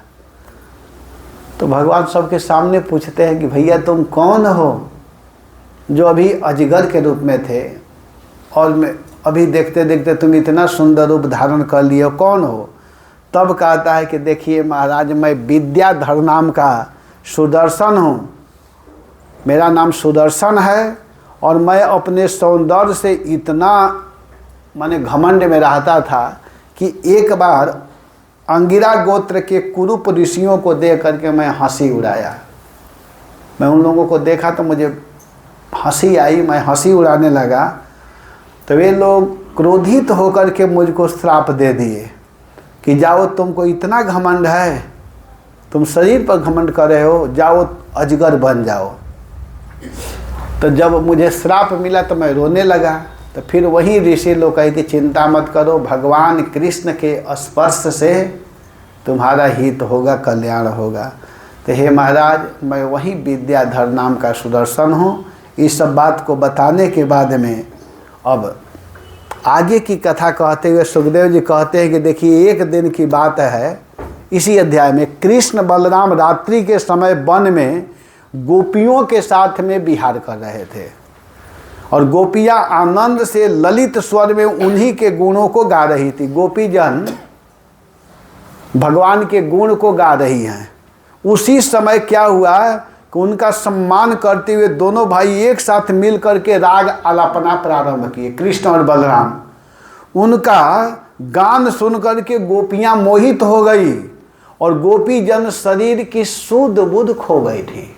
जब सुंदर संगीत चलने लगा, संगीत भी व्यक्ति को आनंद देता है, तो उस संगीत को सुन करके वे गोपी जन अपने शुद्ध बुद्ध को खो गई। उसी समय एक यक्ष जिसका नाम था शंखचूड़ नाम का यक्ष, जो कुबेर जी का अनुचर था, वहाँ आया और उन लोगों के सामने ही कुछ गोपियों को लेकर के भाग चला।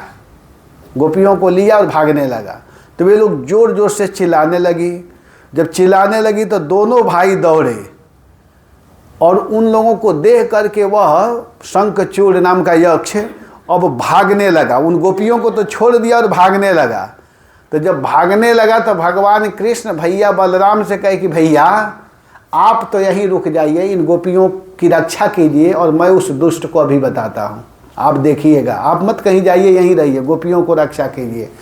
तो बलराम जी तो रुक गए, लेकिन भगवान गए और जा करके उसका वध किए, जा करके एक घूसा मारे। घूसा इसको बोलते हैं, घूसा। तो ऐसे करके भगवान मारे, और जब मारे तो उसका सिर का धड़ अलग हो गया। और जानते हैं, बहुत सुंदर उसके सिर में एक मणि था, मणि बड़ा सुंदर चमकता था। वो मणि भगवान लिए और ले करके आए, तो वहाँ सभी गोपियाँ बैठी हुई थी, राधा रानी भी वहाँ पर थी। तो भगवान उस मणि को लाए और भैया बलराम को दे दिए। बलराम जी क्या किए कि उस मणि को राधा रानी को दे दिए। तब कोई झगड़ा नहीं हुआ। अगर वही मणि कृष्ण दे दिए होते तब तक लड़ाई हो गया होता। तो इसीलिए भगवान ने क्या किया कि बलराम को दे दिया, और बलराम किशोरी जी को कर लीजिए। तो किशोरी जी ले ली उस मणि को। इस प्रकार इस प्रसंग को कहते हुए कहते हैं कि आगे का प्रसंग में जुगल गीत का वर्णन है, और जुगल गीत बड़ा सुंदर ढंग से हम लोग गाते भी हैं। जैसे चौपाई गाया जाता है ना, वैसे इसको गा सकते हैं। बड़ा सुंदर श्लोक है। एक श्लोक मैं केवल गाऊंगा, क्योंकि गुरु महाराज बहुत पहले मेरे गांव में कथा किए थे, तो इसको गवाते थे। बड़ा सुंदर, भागवत के 10वें स्कंद के 35 अध्याय में जुगल गीत का वर्णन है। तो जैसे आप लोग चौपाई गाते हैं ना, वाम बाहु कृत वाम कपोलो, वाम बाहु कृत वाम कपोलो, वलगित भ्रूर धरार पीत वेणुं, वलगित भ्रूर धरार पीत वेणुं, कोमलांगुली भीराश्रित मार्गम, कोमलांगुली जंगली भीराश्रित मार्गम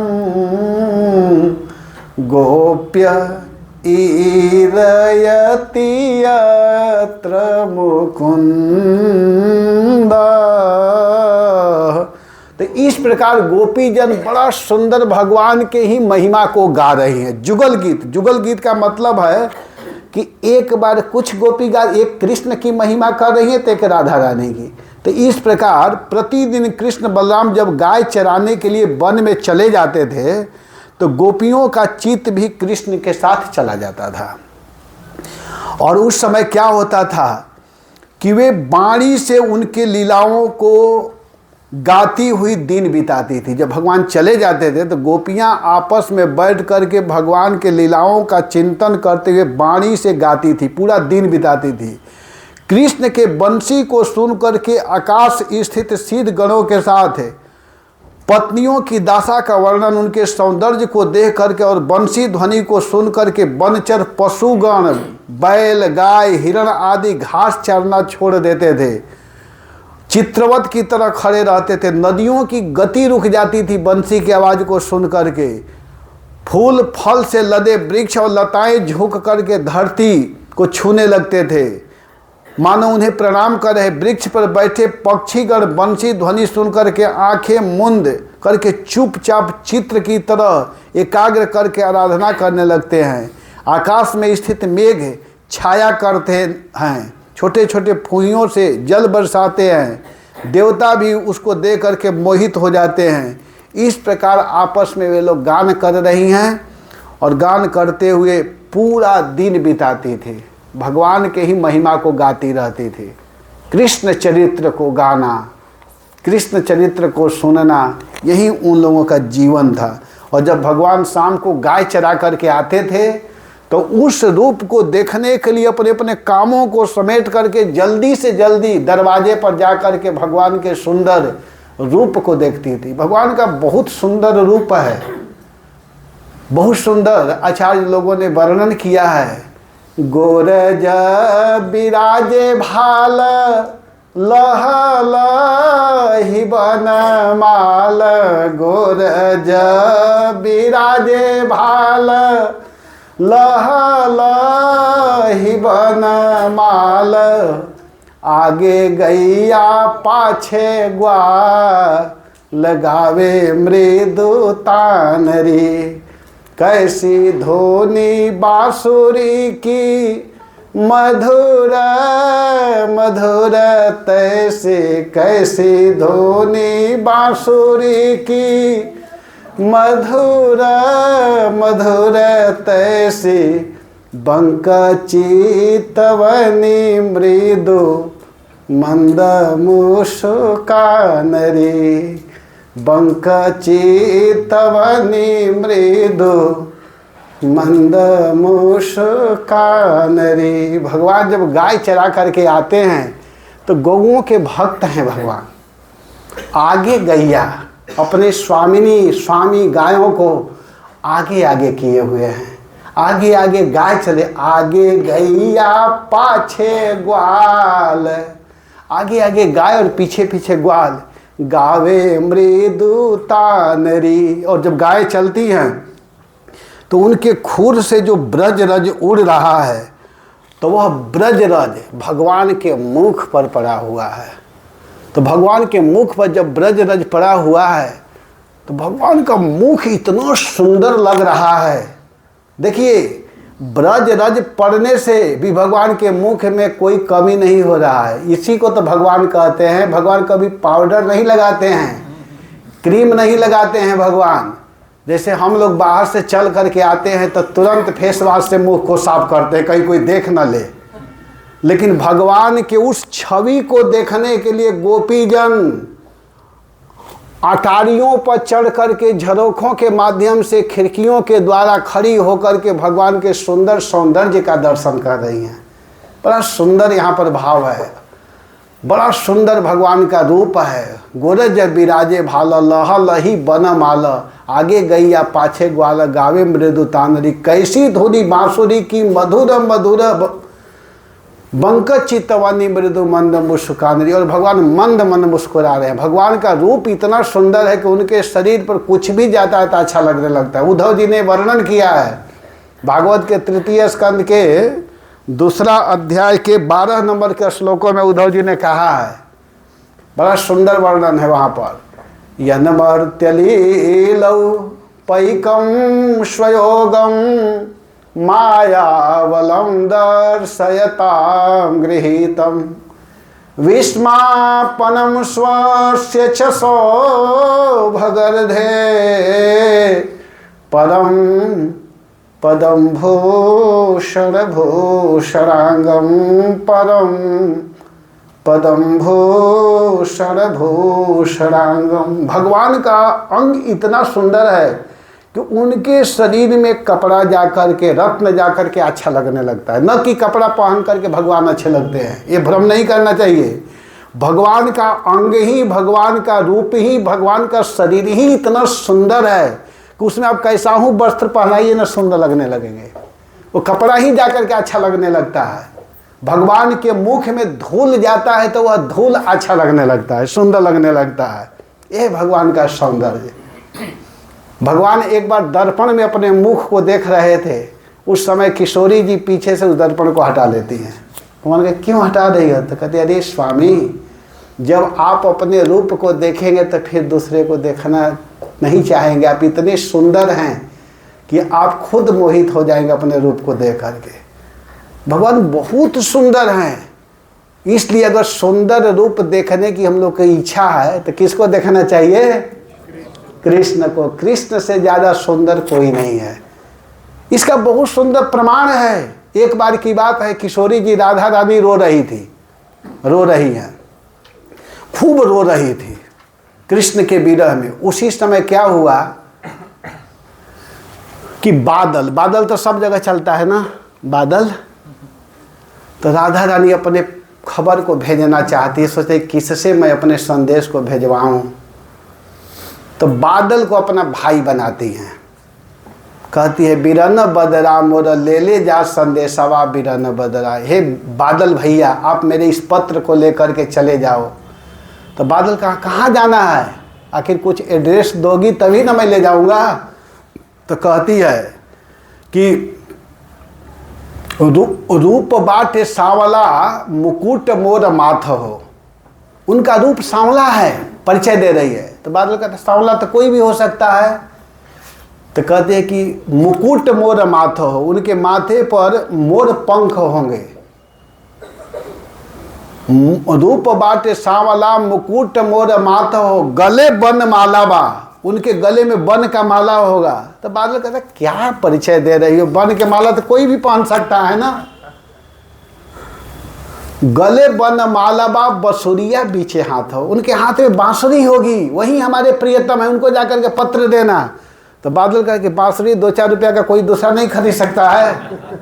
परिचय देने के लिए चली है। मैं नहीं समझ पा रहा हूँ कि तुम किसको अपना खबर देना चाहती हो। तो देखिए सबसे महत्वपूर्ण बात क्या कहती है। अरे रूपवा लखत होई हैं, लाख लोग साथ हो बिरन बदरा, मोर ले ले जा संदेशावा बिरन बदरा। हमारे प्रियतम जिधर भी चलते होंगे, करोड़ों करोड़ लोग, सब लोग उन्हीं को देखते होंगे, वही हमारे प्रियतम है। तब बादल कहा कि हाँ यह सही परिचय है। भगवान इतनी सुंदर हैं कि भगवान को ही सब लोग देखना चाहते हैं। भगवान जैसा सुंदर कोई नहीं हो सकता है।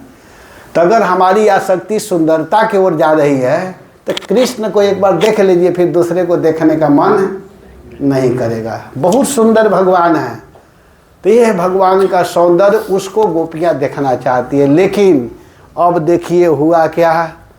हुआ यह कि नारद जी एक दिन कंस के पास आ गए, और कंस के पास आकर के नारद जी कहते हैं कि कंस, तुमको पता है यहाँ से बहुत असुरों को भेजते हो लेकिन एक भी लौट करके नहीं आते हैं। तुमको पता है वो लोग कहाँ रुक रहे हैं, क्या हो रहा है?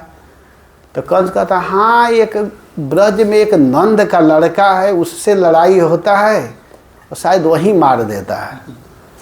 तो कहे कि यही तो तुम नहीं जानते, वो नंद का लड़का नहीं, वो तो वसुदेव का लड़का है। वसुदेव का?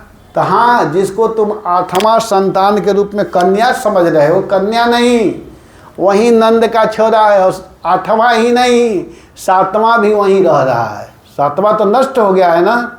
नहीं नहीं, वही तो बलराम है ना। तो अब नारद जी से कहता है कंस कि गुरुदेव मैं क्या करूं? तो वो आप समझो क्या करोगे, मेरा काम था सही बात बताना। नारायण हरे कृष्ण के चल दी। नारद के देखो भाई हम साधु हैं, जो सही बात है उसको मैं बता दिया, अब आगे क्या करोगे वो तुम समझो। अब नारद जी चल दिए। अब कंस सोचने लगा क्या करूं क्या करूं। कहा कि अब उसको तो बुलाना पड़ेगा। देखिए अपने काल को नज़दीक बुला रहा है, काल को दूर रहने देना चाहिए। अब कंस तुरंत अक्रूर जी को बुलाया। अक्रूर जी बहुत अच्छे भक्त हैं। अक्रूर जी कंस के यहाँ ही रहते थे। तो वो क्या किया कि अक्रूर जी को बुलाया और अक्रूर जी को बुलाकर कहा कि हे अक्रूर जी, आप क्या कीजिए कि आप ब्रज में जाइए और ब्रज में जा कर के कृष्ण और बलराम को यहाँ पर लाना है। लेकिन ऐसे तो वे आएंगे नहीं। तो एक योजना बनाया, प्लानिंग। कहा कि आप नंद के यहाँ जाओ और कहो नंद से कि मैं एक बहुत बड़ा यज्ञ करने जा रहा हूँ, उत्सव करने जा रहा हूँ, सभी लोगों के लिए निमंत्रण दे रहा हूँ। आप बताना कि कंस महाराज बुलाए हैं, आप लोग सब लोग यज्ञ में आइए। और देखो एक सोना का रथ लेकर के जाओ, क्योंकि कृष्ण बलराम जीवन में सोना का रथ नहीं देखे होंगे, तो इसको देख करके प्रभावित होकर के इस पर बैठना चाहेंगे। आप जाइए। अक्रूर जी सुन रहे हैं और कंस कहता है कि उन लोग को बुला करके यहाँ लाना है, उन दोनों को मुझे मारना है, मैं वध करूँगा, इसीलिए बुला रहा हूँ, लेकिन इस बात को बताना मत। अक्रूर जी कहे कितना ये दुष्ट है, मन ही मन, लेकिन ऊपर से कुछ कह नहीं सकते हैं। अक्रूर जी कहे कि मन में कहे कि प्लान तो आप कर रहे हैं। अक्रूर जी बोले भी कि देखिए आप सोच रहे हैं, लेकिन कोई ज़रूरी नहीं कि आप जो सोच रहे हैं वही होगा। फल तो दैव के हाथ में होता है ना, दैवम ही फलदायकम। दैव ही फल देने वाले होंगे। दैव माने कौन? दैव माने भगवान यहाँ समझना है। कर्मणा अधिकारस्तु ना फलेषु कदाचनम इति गीता, भगवत गीता में बात कही गई है कि कर्म करिए, फल की इच्छा मत कीजिए, फल तो भगवान देंगे। तो दैवम ही फलदायकम, अक्रूर जी ने बोल दिया कि आप जो प्रयास कर रहे हैं ठीक है, लेकिन फल तो भगवत इच्छा से मिलेगा। और मन ही मन सोच रहे कि कितना बदमाश है, कितना दुष्ट है। लेकिन फिर कहे कुछ भी हो, मुझे कृष्ण बलराम को देखने का सौभाग्य तो प्राप्त करवा रहा है। अगर ये नहीं भेजता तो लग रहा है कि मैं ब्रज में जा ही नहीं पाता। तो अक्रूर जी उस रात्रि को तो मथुरा में ही रुके, लेकिन सुबह होते ही उसित्वा रथमाश्रयौ प्रयौ नंद गोकुलम, सुबह उठते ही नंद गोकुल के लिए चल दिए। रथ पर बैठ गए, लेकिन मन रूपी रथ पर बैठते हैं, मनोरथ कर रहे हैं। अब जा रहे हैं। गच्छन पथि महाभागे भवन्तद अम्बुजेक्षणे भक्तिम परामुपगतम एवं एतद् चिन्तयत्। अब चिंतन करते हुए सोच रहे हैं कि किम मया चरितम भद्रम, मैंने कौन ऐसा तपस्या किया है, कौन ऐसा पुण्य किया है कि आज मैं द्रक्ष्यामि अद्य केशवम, आज मैं केशव का दर्शन करूँगा। किसका फल है? जरूर मैं कोई बहुत बड़ा कार्य किया हूँ जिसके चलते आज मैं भगवान का दर्शन करूँगा। और इस प्रकार सोचते हुए जा रहे, तब तक दाहिने तरफ से एक हरिण ऐसे करके निकली। तो अक्रूर जी कहते हैं कि अरे आज मैं समझ गया, आज मेरे दाहिने तरफ से हरिण निकली है, अवश्य ही मैं आज भगवान का दर्शन करूँगा। और जाऊँगा तो मुझे कृष्ण बलराम पकड़ कर कहेंगे चाचा जी कैसे आए हैं बताइए। जो जो सोचते हुए गए वैसा ही हुआ है। इति संचिंतयन कृष्णम स्वफल का तनयोध्वनि रथेन गोकुलम प्राप्तम सूर्यश्चास्त गिरिम नृप। सुबह का चले चले शाम हो गया। गोकुल में जब पहुँचे, भगवान के चरण चिन्हों को अक्रूर जी ने देखा तो रथ से कूद पड़ा और इतने रोए हैं अक्रूर जी, इतने रोए हैं कि उनके आँख से जो अश्रुपात हुआ कीचड़ बन गया ब्रजरज, और उसी में लौट रहे हैं अक्रूर जी। ब्रजरज में भगवान के चरण चिन्हों को देख करके भगवत स्मरण हो रहा है, भगवान का याद करते हुए अक्रूर जी लौट रहे हैं और कह रहे हैं कि आज कितने दिन के बाद भगवान का यह चरण चिन्ह देखने को मिल रहा है, ब्रजरज मिल रहा है। ब्रज में जा कर के लौट रहे हैं उधर अक्रूर जी। और जब वहाँ गए तो कृष्ण बलराम उस समय गाय दुहवाने के लिए आ रहे थे। ठीक जो जो सोच करके अक्रूर जी गए हैं वैसे ही भगवान कृष्ण और बलराम किए। दोनों भाई दौड़ कर कहे, अरे चाचा जी आज आप आए हैं, एक हाथ को बलराम दूसरे हाथ को कन्हैया, दोनों भाई पकड़ लिए और पकड़ करके अक्रूर जी को लेकर के अपने भवन में गए, अपने घर में, और सुंदर आसन जो पलंग था उस पर बैठा करके सुखोपविष्ट पर्यंके राम कृष्णो रुमानितः लेभे मनोरथान सर्वान पथिन यान सोचकार। जो जो वे लोग मन में कामना करके गए थे सारे इच्छाओं को यहाँ पर भगवान पूरा कर रहे हैं। और जब वे बड़े आनंद के साथ बैठ गए अक्रूर जी, तब कृष्ण हाथ जोड़ करके कहते हैं, अभी नंद बाबा से भेंट नहीं हुआ है, भगवान कृष्ण और बलराम दोनों भाई हाथ जोड़े हुए कहते हैं, चाचा जी बताइए वहाँ हमारी माता जी ठीक है ना, पिताजी ठीक है, मथुरा में सभी लोग ठीक है ना। अभी अक्रूर जी कुछ नहीं बोले हैं। इतना पूछने के बाद भगवान कृष्ण कहते हैं कि किम नो न कुशलम पृक्षे ये दमा हम कुलामय। हे चाचा जी मैं क्या समाचार पूछूं मथुरा का, माता पिता का क्या समाचार पूछूं। जब तक मामा कंस जीवित रहेगा कैसे वे लोग ठीक होंगे। लेकिन बताइए चाचा जी आपका आगमन कैसे हुआ है, अब बहुत दिन के बाद आए हैं, बताइए कैसे आना हुआ। अक्रूर जी भूल गए, भूल क्या गए, भगवान के सामने झूठ बोल ही नहीं सकते हैं। अक्रूर जी कहे कि देखो बेटा, कंस तुम लोगों को मारने के लिए बुलाया है, लेकिन योजना बनाया है, कहा है कि तुम जा करके कहना कि कंस बहुत बड़ा यज्ञ करने जा रहे हैं, इस बात को बताना है। इतना सुनते ही कृष्ण तुरंत अक्रूर जी के मुख पर अपना हाथ रख देंगे, बस बस बस बस चाचा जी बस, आप जिस बात को मुझसे कही ये बात पिताजी से मत कहिएगा, नंद बाबा से, नहीं तो जाने नहीं देंगे, मत कहिएगा। पिताजी से तो वही कहना है जो कंस मामा कह करके भेजा है। अब जब नंद बाबा आए और पूछे कि अक्रूर जी कैसे आना हुआ, तो अक्रूर जी कहते हैं कि बहुत बड़ा उत्सव हो रहा है, क्योंकि मातु पिता, अरे मातु पिता गुरु प्रभु की बाणी, मातु पिता गुरु प्रभु की बानी, बिनहु विचार करहु शोभ जानी, बिनहु विचार करहु शोभ जानी।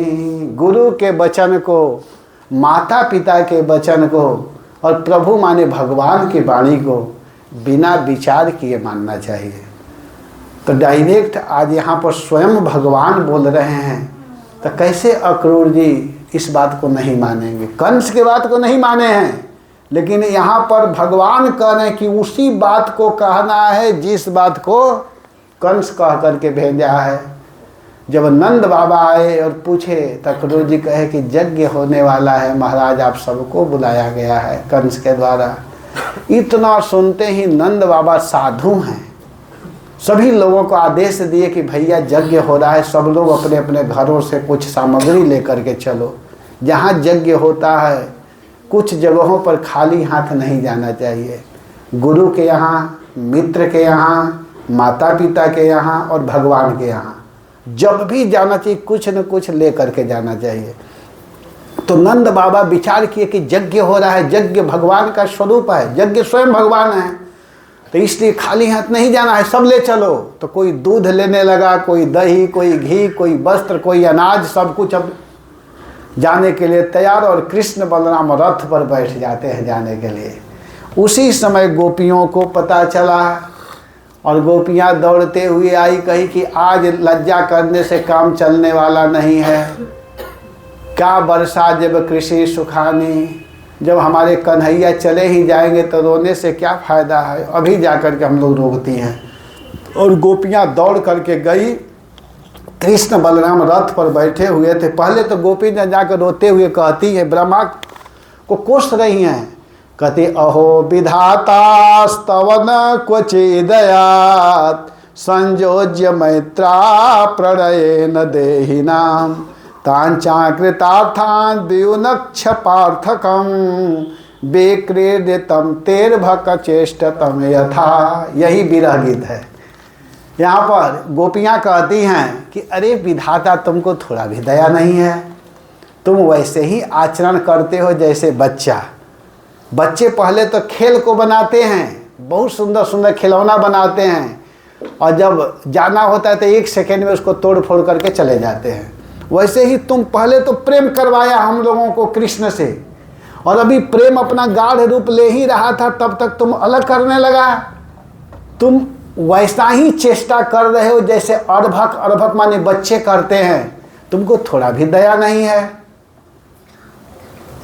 और यह अक्रूर, अक्रूर नाम कौन रख दिया, आया है आज ब्रज में अक्रूर क्रूर बन के। ये अक्रूर आज क्रूर बन गया, वास्तव में अक्रूर नहीं है, ये 1 नंबर का क्रूर है। इसको थोड़ा भी दया नहीं है, हमारे प्राण धन को ले जाने के लिए आया है।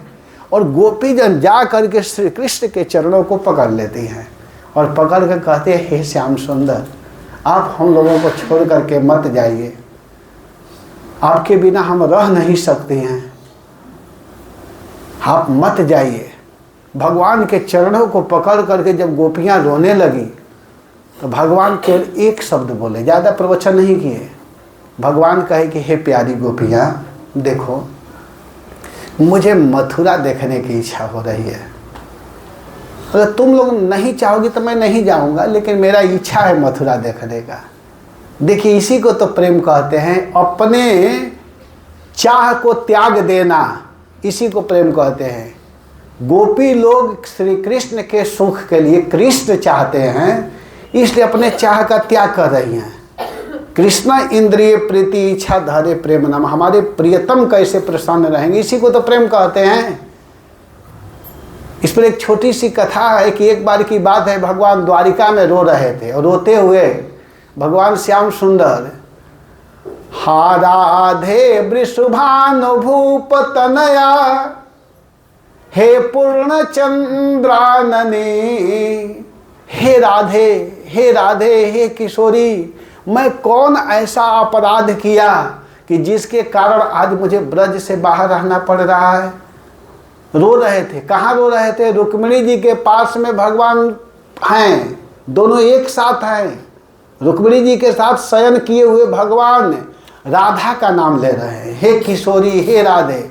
रुक्मिणी कहते हैं, राधा क्या खिलाती है कि जब देखो तब राधा राधा राधा करते रहते हैं। मैं आपको रोज खिला रही हूँ, सेवा कर रही हूँ, राधा याद आ रही है। भगवान कुछ नहीं बोले, केवल इतना ही कहे कि मुझे किशोरी का याद आ रहा है, ब्रज का याद आ रहा है। उधो मोहि ब्रज बिसरत नाही, इसी तरह वहाँ रो रहे थे भगवान। तो रुक्मिणी कही, क्या हो गया है आपको। भगवान कुछ उत्तर नहीं दिए, लेकिन तुरंत भगवान कुछ देरों के बाद एक लीला किए, लगे छटपटाने, कह रही मुझे तो बड़ा दर्द हो रहा है, पेट में बहुत बड़ा दर्द है, बड़ा कष्ट है। और रुक्मिणी कहती है, अरे प्रभु क्या मैं करूं, कुछ औषधि ला कर देती। कहती नहीं नहीं, इससे ठीक नहीं होगा, और दर्द बढ़ रहा है। तब तक सत्यभामा, जाम्बवती, मित्रविंदा, कालिंदी, नागनजीती, सब लोग, भद्रा, लक्ष्मणा, 16,108 पत्नियां एकत्रित हो गई। कहीं जल्दी बचाओ, मेरा प्राण निकल रहा है। सब लोग कह रहे हैं कि कैसे ठीक होगा। कहे कि एक ही दवाई इसका है, तुम लोग अपने चरण धो करके जल दो, मैं पीऊँगा, मेरा रोग ठीक हो जाएगा। भगवान बोले यही इसकी औषधि है। भगवान की पत्नियां कही कि हम लोग ऐसा करेंगे तो हम जो लोग जानते हैं किस नरक में जाएंगे, आपको पता है, हम लोग नहीं दे सकती है। तो भगवान कहे कि नहीं दे सकती हो, तब तो मेरा प्राण आज बचेगा नहीं। उसी समय नारद जी वहाँ उपस्थित हो गए। और नारद जी हुए तो भगवान वैसे ही छटपटा रहे थे। नारद से कह रहे नारद जल्दी मेरा प्राण बचाओ, तुम ब्रज जाओ। तो अब नारद जी वहाँ से ब्रज के लिए चलते हैं। जब ब्रज के सीमा में आए, गोपियाँ देखी नारद को तो कही अरे नारद बताइए आप कहाँ से आ रहे हैं, द्वारिका से आ रहे हैं क्या? तो हाँ, हमारे प्रियतम कैसे हैं? तो नारद जी कहते मत पूछो, उनका हालत बहुत गड़बड़ है, तबीयत खराब है। अरे नारद जल्दी बताओ कैसे ठीक हो गए? तो अपना चरण धोली दो, उसी को पानी में मिला करके जब पिएंगे तो उनका रोग ठीक होगा। ब्रज गोपी तुरंत अपने चरण को ऐसे झाड़ करके धुल देने लगे कि लेकर जल्दी जाओ। नारद जी कह रहे थोड़ा सा देख लेने दो और क्या होता है। आगे बढ़ते हैं, दूसरे गोपी से कहते वो तुरंत देती है। जहाँ गए सारी गोपियाँ दे रही, इतना धूल हो गया कि नारद से उठ भी नहीं रहा था। लेकिन सब में से थोड़ा सा ले करके आए और उसको मिला करके भगवान सबके सामने पान कर गए। इसको प्रेम कहते। नारद ने वहाँ प्रश्न किया है कि तुम लोग को डर नहीं लग रहा है? अपने चरण धूलि को दे रही हो, जानती हो इससे नरक की प्राप्ति होगी। कह रहे नारद हमको हजारों बार नरक में जाना पड़े, इसका परवाह नहीं, हमारे प्रियतम को ठीक होना चाहिए। इसी को तो प्रेम कहते हैं, यही प्रेम है। समझ में आ रहा है ना प्रेम का मतलब क्या होता है? तो गोपियाँ तुरंत एक क्षण में जब ही भगवान श्याम सुंदर कहे कि मुझे मथुरा देखने की इच्छा है, तो गोपी जन कही जाइए प्रियतम, आप अवश्य जाइए। अब श्री कृष्ण चल देते हैं। और जब चलते हैं, रथ चलता है, अक्रूर जी भी अब जल्दी रथ को हाँकने लगे, कहीं फिर यह प्रवचन आदि करेगी, कहीं रुक न जाए। तो अक्रूर रथ को जब ही चलाते हैं, थोड़ी दूर जाने पर गोपियों को रहा नहीं गया, फिर दौड़ते हुए हा श्याम सुंदर हे कृष्ण, ऐसे जा करके कृष्ण को पकड़ लेती है। फिर कृष्ण देखते हैं, गोपियाँ कहते हैं हे प्रियतम आप कब आएंगे, ये तो कुछ बता नहीं रहे हैं। तो भगवान कहते हैं शीघ्र, मैं शीघ्र आऊँगा। और ऐसे कह करके अक्रूर रथ को रोके नहीं, रथ चल रहा है। गोपीजन भागते भागते कहते शीघ्र माने कब? तो थोड़ा आगे जाते कहते परस्वः, मैं परसों आऊँगा। गोपियाँ रोक गई। आज भी वो दो गांव प्रसिद्ध है, बरसाना से गोवर्धन के लिए बढ़ेंगे तो जहाँ भगवान शीघ्र बोले हैं उस गांव का नाम है सिंह, और जहाँ परस्व कहे उसका नाम है पलसो, सिंह पलसो। देखिए भगवान के लीलाओं को आज भी ब्रजमंडल उसी तरह सुसज्जित रखा है, सजा करके रखा हुआ है। तो भगवान चले आए और जब भगवान मथुरा में प्रवेश किए तो हुआ क्या कि मथुरा में जाते ही सबसे पहले शाम हो चुका था, और जब शाम हुआ था तो उस समय अक्रूर जी कहते हैं कि हे कृष्ण आप मेरे घर जाइए। भगवान कहे कि नहीं, जिस काम के लिए आया हूँ उसको करने दीजिए। और आगे बढ़ रहे हैं तब तक एक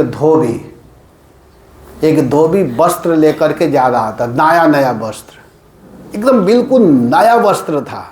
एक दिन भी वो कंस पहना नहीं था, एकदम नया वस्त्र, उसी को लेकर के जा रहा था। क्योंकि नया कपड़ा को भी साधु महात्मा लोग धोते हैं, पता नहीं वो भी धो दिया होगा उस दिन, तो धो करके प्रेस करके ले करके जा रहा था। तो भगवान कहे अब मथुरा पहुँचे हैं तो कुछ संबंध तो करना पड़ेगा ना, मामा के यहाँ कोई मामा लगता है, कोई नाना लगता है, कोई भाई लगता है। तो कृष्ण देखे होंगे थोड़ा उम्र में ज़्यादा था, तो कहा कृष्ण कहे मामा जी हरे कृष्णा राम राम। वो कुछ नहीं बोल रहा है। कहे ठीक है आप बोल नहीं रहे हो, लेकिन ये कपड़ा किसके लिए लेकर के जा रहे हैं? वो सोचे कि मैं शहर में आया हूँ तो शहर के हिसाब से मेंटेनेंस करना चाहिए ना, अब यहाँ के लोग जैसे हैं वैसा वेश विधारण करना पड़ेगा। कहे क्या ये कपड़ा मुझे देंगे? वो धोबी कहता है कि अपना मुख नहीं देख रहे हो? भगवान सोचे मुझसे भी कोई अच्छा मुख वाला है क्या? कहे कि नहीं देंगे। तो आप देख नहीं रहे हो अपने मुंह को खींच करके एक तमाचा, इसको तमाचा बोलते हैं, मुंह का इसको बोलते हैं, तमाचा इसको बोलते हैं। भगवान ऐसे करके खींच करके उसके गाल पर लगाए, और लगाए उसी समय उसका प्राण पखेरु उड़ गया, सारा वस्त्र गिर गया। और भगवान उस कपड़ा को निकाले, और निकाले तो जब पहनते हैं तो छोटा कपड़ा नहीं था, वो कंस का था ना, बहुत बड़ा, उसमें 3-4 बच्चे आ गए। अरे तो गड़बड़ हो गया, सेटिंग का कपड़ा ही नहीं है, अगर इसको पहन कर जाऊंगा तो सब हंसेंगे। तब तक भगवान दृष्टि डाले तो देख रहे हैं कि दर्जी सिलाई कर रहा था, उसके तरफ बढ़े, कहे इसको सही कर दोगे? कहाँ जल्दी दीजिए। वो समझ गया था कि बड़ा खतरनाक है, कहीं दूसरा हाथ मेरे पर न घुमा। तो वो कहा हाँ हाँ मैं करूँगा, अवश्य करूँगा। तो भगवान का बहुत सुंदर कपड़ा बनाया, कृष्ण के लिए पीला कपड़ा तैयार किया, और जब भगवान पहने तो उसको आशीर्वाद दिए कि जाओ आज मैं आशीर्वाद देता हूँ तुमको, जीवन में कभी धन की कमी नहीं होगी। इसीलिए आज भी वृंदावन मथुरा वाले दर्जी बहुत धनी हैं। आज भी मैं फ़ोन किया था, कपड़ा दिया हूँ, वो डेट दिया है, दे ही नहीं रहा। बताइए, उतने मस्त रहते हैं, बहुत पैसा भी लेते हैं, वो भगवान का ही आशीर्वाद काम करता है। फिर जब कपड़ा पहन लिए भगवान आगे बढ़ रहे हैं, देखिए कितना सुंदर भगवान श्रृंगार कर रहे हैं। वैसे ही हम लोग को भी करना चाहिए, देखना चाहिए भगवान कैसे कैसे कर रहे हैं। आगे बढ़ते हैं तो एक माली खूब सुंदर माला लेकर के जा रहा था, तो उसको भी कहे कि क्या ये माला मुझे दोगे? सबको पता चल चुका था कि ये लड़का उस धोबी को समाप्त किया है। तो कहा हाँ हाँ अवश्य दूंगा, तुरंत पहनाव दिया, कहने से पहले ही हाथ में लिया हुआ था पहनाने के, पहना दिया। भगवान कहे चलो तुमको भी आशीर्वाद देता हूँ, तुमको भी धन की कमी नहीं होगी। वृंदावन में जो बड़ा घाट परिक्रमा मार्ग की तरफ जितना जमीन है सब मालियों का ही जमीन है और घर है। भगवान का आशीर्वाद काम करने लगा। अब भगवान आगे बढ़ रहे हैं तो एक 3 जगह से टेढ़ी हाथ में थाल में चंदन लेकर के जा रही है। 3 जगह से टेढ़ी है, लेकिन देखिए भगवान कितना सुंदर बोल रहे हैं। भगवान से सीखिए बोलना। कहते अरे सुंदरी, यह चंदन तुम किसके लिए लेकर के जा रही हो? क्या यह मुझे दोगी? और तुम कौन हो? तो कहते कि मैं कंस की दासी हूँ, मुझे सैरंध्री कुब्जा कहते हैं।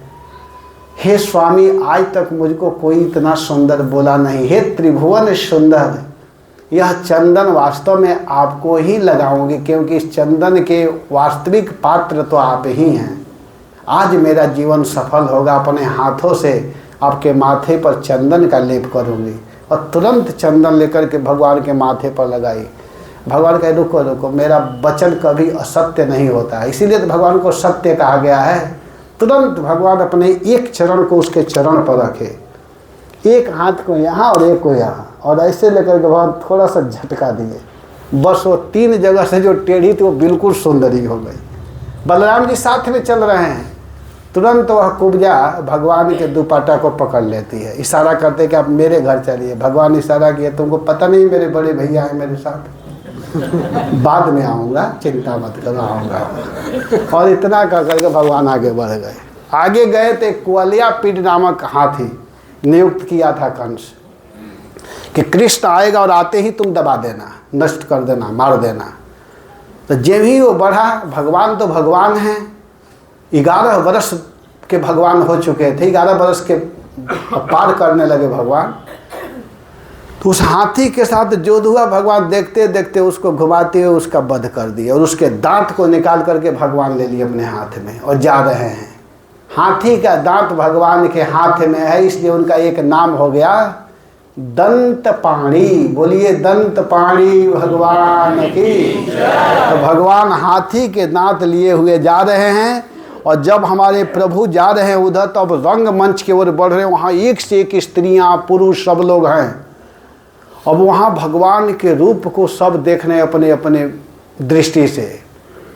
मल्लानाम सनीन्द्राणाम नरवरः स्त्रीणाम स्मरो मूर्तिमान गोपानाम स्वजनो सताम क्षितिभुजाम शास्ताश्वपित्रो शिशुः मृत्युर्भोजपते विराट विदुषां तत्वं परम योगिनां वृष्णीनां पददेवतेति विदितो रंगम गतः साग्रजः मल्लानाम सनीन्द्राणाम नरवरः।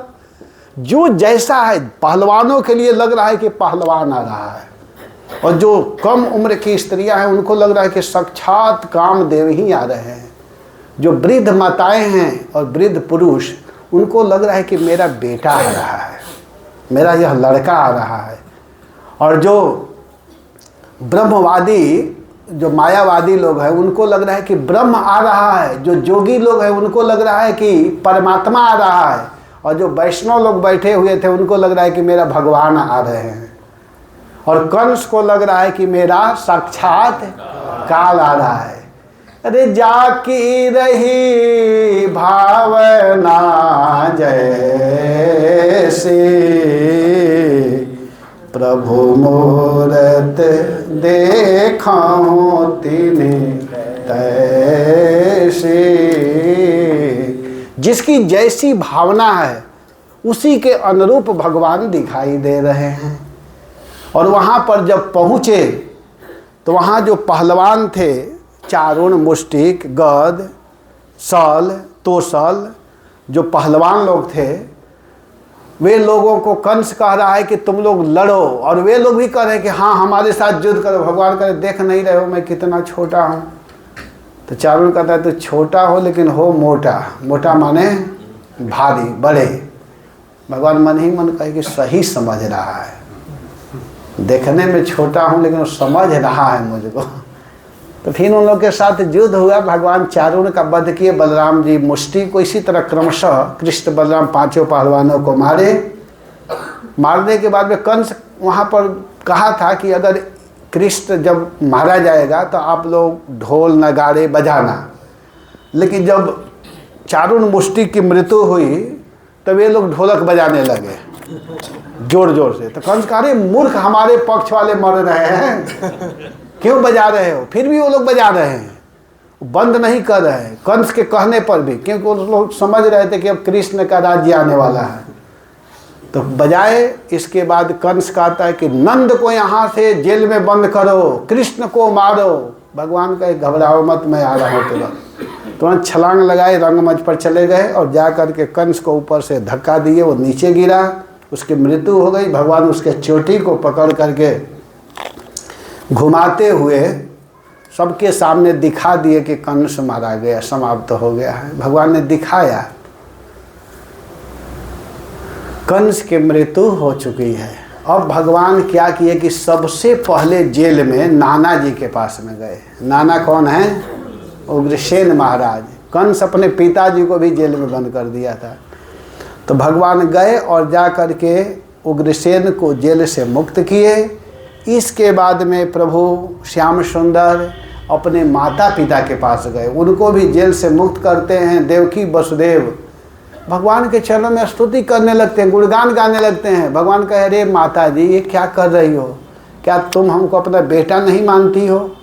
मेरा जन्म हुआ और जन्म होते ही आप मुझको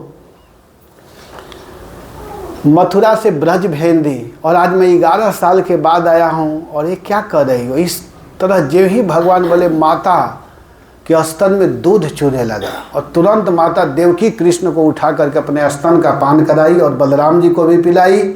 इसके बाद में अब वसुदेव जी अपने पुत्र कृष्ण को पढ़ने के लिए अवंतिकापुरी उज्जैन में भेजे, संदीपनी मुनि के यहाँ। 64 दिन में रह करके भगवान क्या किए कि 64 कलाओं को सीखे, क्योंकि भगवान वहाँ पर गुरु इसलिए बनाए कि गुरु बनाना जरूरी है। लेकिन सच पूछिए तो भगवान को पढ़ने की कोई ज़रूरत नहीं है। किसी आचार्यों का मत है कि भगवान संदीपनी जी के ज्ञान को भी देखना चाहते हैं कि इसको मैं जो ज्ञान दिया हूँ सही ग्रहण किया है कि नहीं। इसीलिए भगवान जाकर के वहाँ पर पढ़ रहे हैं और पढ़ करके देखे कि सही यह ज्ञान को पकड़ा है, बिल्कुल सही। तो संदीपनी जी के यहाँ भगवान 64 दिन में 64 कलाओं को सीख करके आए, और आने के बाद में हमारे प्रभु भगवान एक दिन मथुरा में बैठे बैठे ब्रज का याद करने लगे, और उद्धव को कहते हैं कि उद्धव मोहि ब्रज विशरत नाही। हे उद्धव तुम ब्रज में जाओ, समय हो गया है। तो उद्धव जी को भगवान अब ब्रज में भेजना चाहते हैं। इन सब कथाओं को हम लोग कल सुनेंगे आगे, और कल संक्षेप में पूरी भागवत कही जाएगी। ठीक, रुक्मिणी के विवाह तक का आज कंप्लीट कर दो, अगर समय 5 मिनट और कर दो। तो देखिए 5 मिनट में यही होगा कथा कि भगवान उद्धव जी को वृष्टि नाम प्रवरो मंत्री कृष्ण से दैतः सखा शिष्यो बृहस्पति साक्षात उद्धव बोधिसत्तमः। उद्धव जी सारे विद्या को सीखे हुए थे, ब्रज प्रेम को नहीं जानते थे, इसलिए भगवान ने क्या किया कि उस ब्रज प्रेम को बताने के लिए भी उद्धव जी को भेजा। और उद्धव जी जब ब्रज में आए तो अपने ज्ञान के बल पर चाहते थे कि गोपियों को मैं समझा दूंगा, लेकिन गोपियों के सामने उनका कोई ज्ञान काम नहीं किया। ब्रजवासियों के सामने खूब उपदेश कर रहे थे, लेकिन वे लोग भगवान को याद कर रही, भगवान के विरह में रो रही हैं। उद्धव मन न भयो 10-20 एक हुतो तो गयो श्याम संग को अवराध है ईस। उद्धव जी गोपियों के प्रेम को देख करके समझ गए और उनको इतना सुंदर ज्ञान प्राप्त हुआ कि प्रार्थना की है कि आशा महो चरण रेणु हम जो शाम श्याम वृंदावने पे गुलमलतो सधी नाम या दुष्टजम स्वजनमार्य पथम चहित्वा भेजुर मुकुंद पदवीम श्रुतिभिर्मृज्ञाम। वे लोग आशा उद्धव जी ने किया कि हमारा अगर वास्तव में अब शरीर मिले तो इस ब्रज में लता पता के रूप में मिले। इसके बाद उद्धव जी वहाँ से लौट करके आए हैं, भगवान को सब कुछ बता दिए कि कृष्ण आप वास्तव में गोपियों से प्रेम करते हो, करने लायक ही हैं और आपको जा करके उन लोगों से मिलना चाहिए। इन सब बातों को बताए। इधर जब कंस का वध हुआ था तो कंस की 2 पत्नियां थी। अस्थि प्राप्ति वो बिहार के जरासंध की बेटी थी।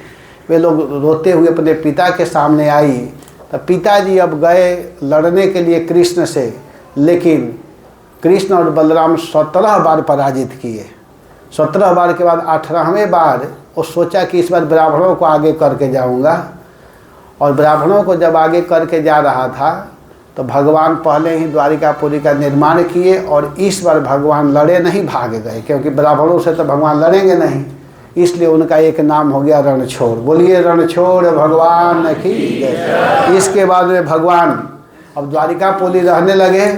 तो द्वारिकापुरी रह रहे थे तो हुआ क्या कि एक राजा हैं जिनका नाम है भीष्मक। भीष्मक महाराज के यहाँ एक बार नारद जी गए थे और भीष्मक जी के 5 लड़के हैं और 1 लड़की है। लड़कों का नाम है रुक्मी, रुक्मरथ, रुक्मकेश, रुक्ममाली, रुक्मबाहु। इस प्रकार 5 बच्चे थे और सबसे छोटी बेटी थी जिसका नाम है रुक्मिणी।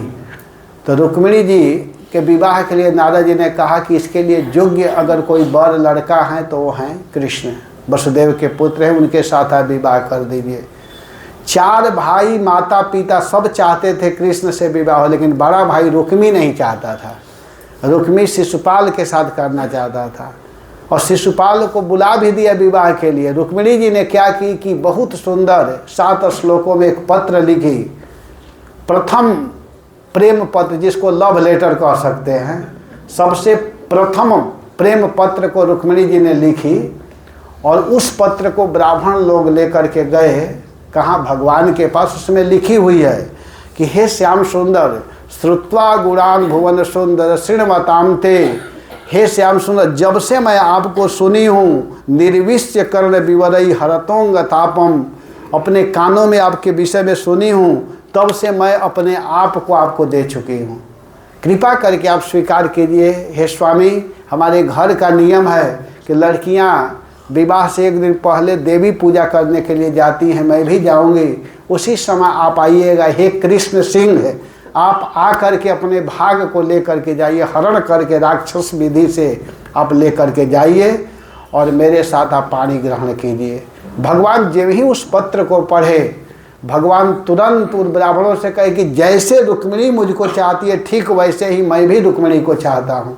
और भगवान तुरंत आए और आए तो उस समय शिशुपाल का बारात आ चुका था। सभी लोग, रुक्मिणी जी गौरी पूजा करने के लिए जाती हैं, देवी पूजा करने के लिए कौंडिल्यपुर में वहाँ जाती है और पूजा करके रुक्मिणी जी का तो पूजा में मन लग नहीं रहा है, साड़ी से कभी इधर कभी उधर कर रही थी। लेकिन जब श्याम सुंदर को देखी तो अपने मुंह को थोड़ा ऐसे वस्त्र को हटाई।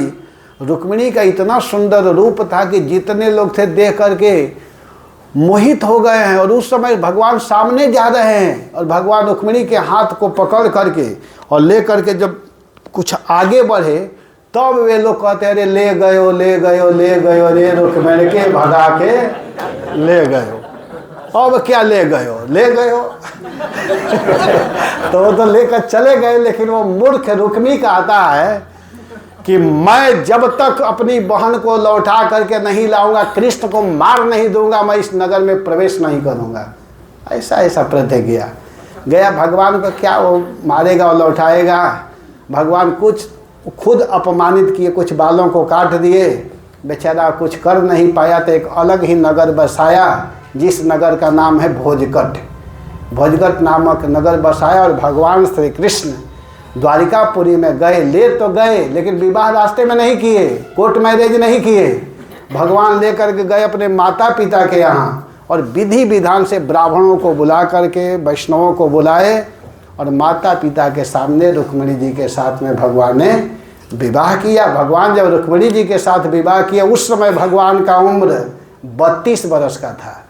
32 वर्ष की अवस्था में भगवान ने विवाह किया और ठीक 1 साल के बाद प्रद्युम्न जी का जन्म हुआ है। इन सब कथाओं को हम लोग कल सुनेंगे। हरे कृष्ण, जय श्री कृष्ण।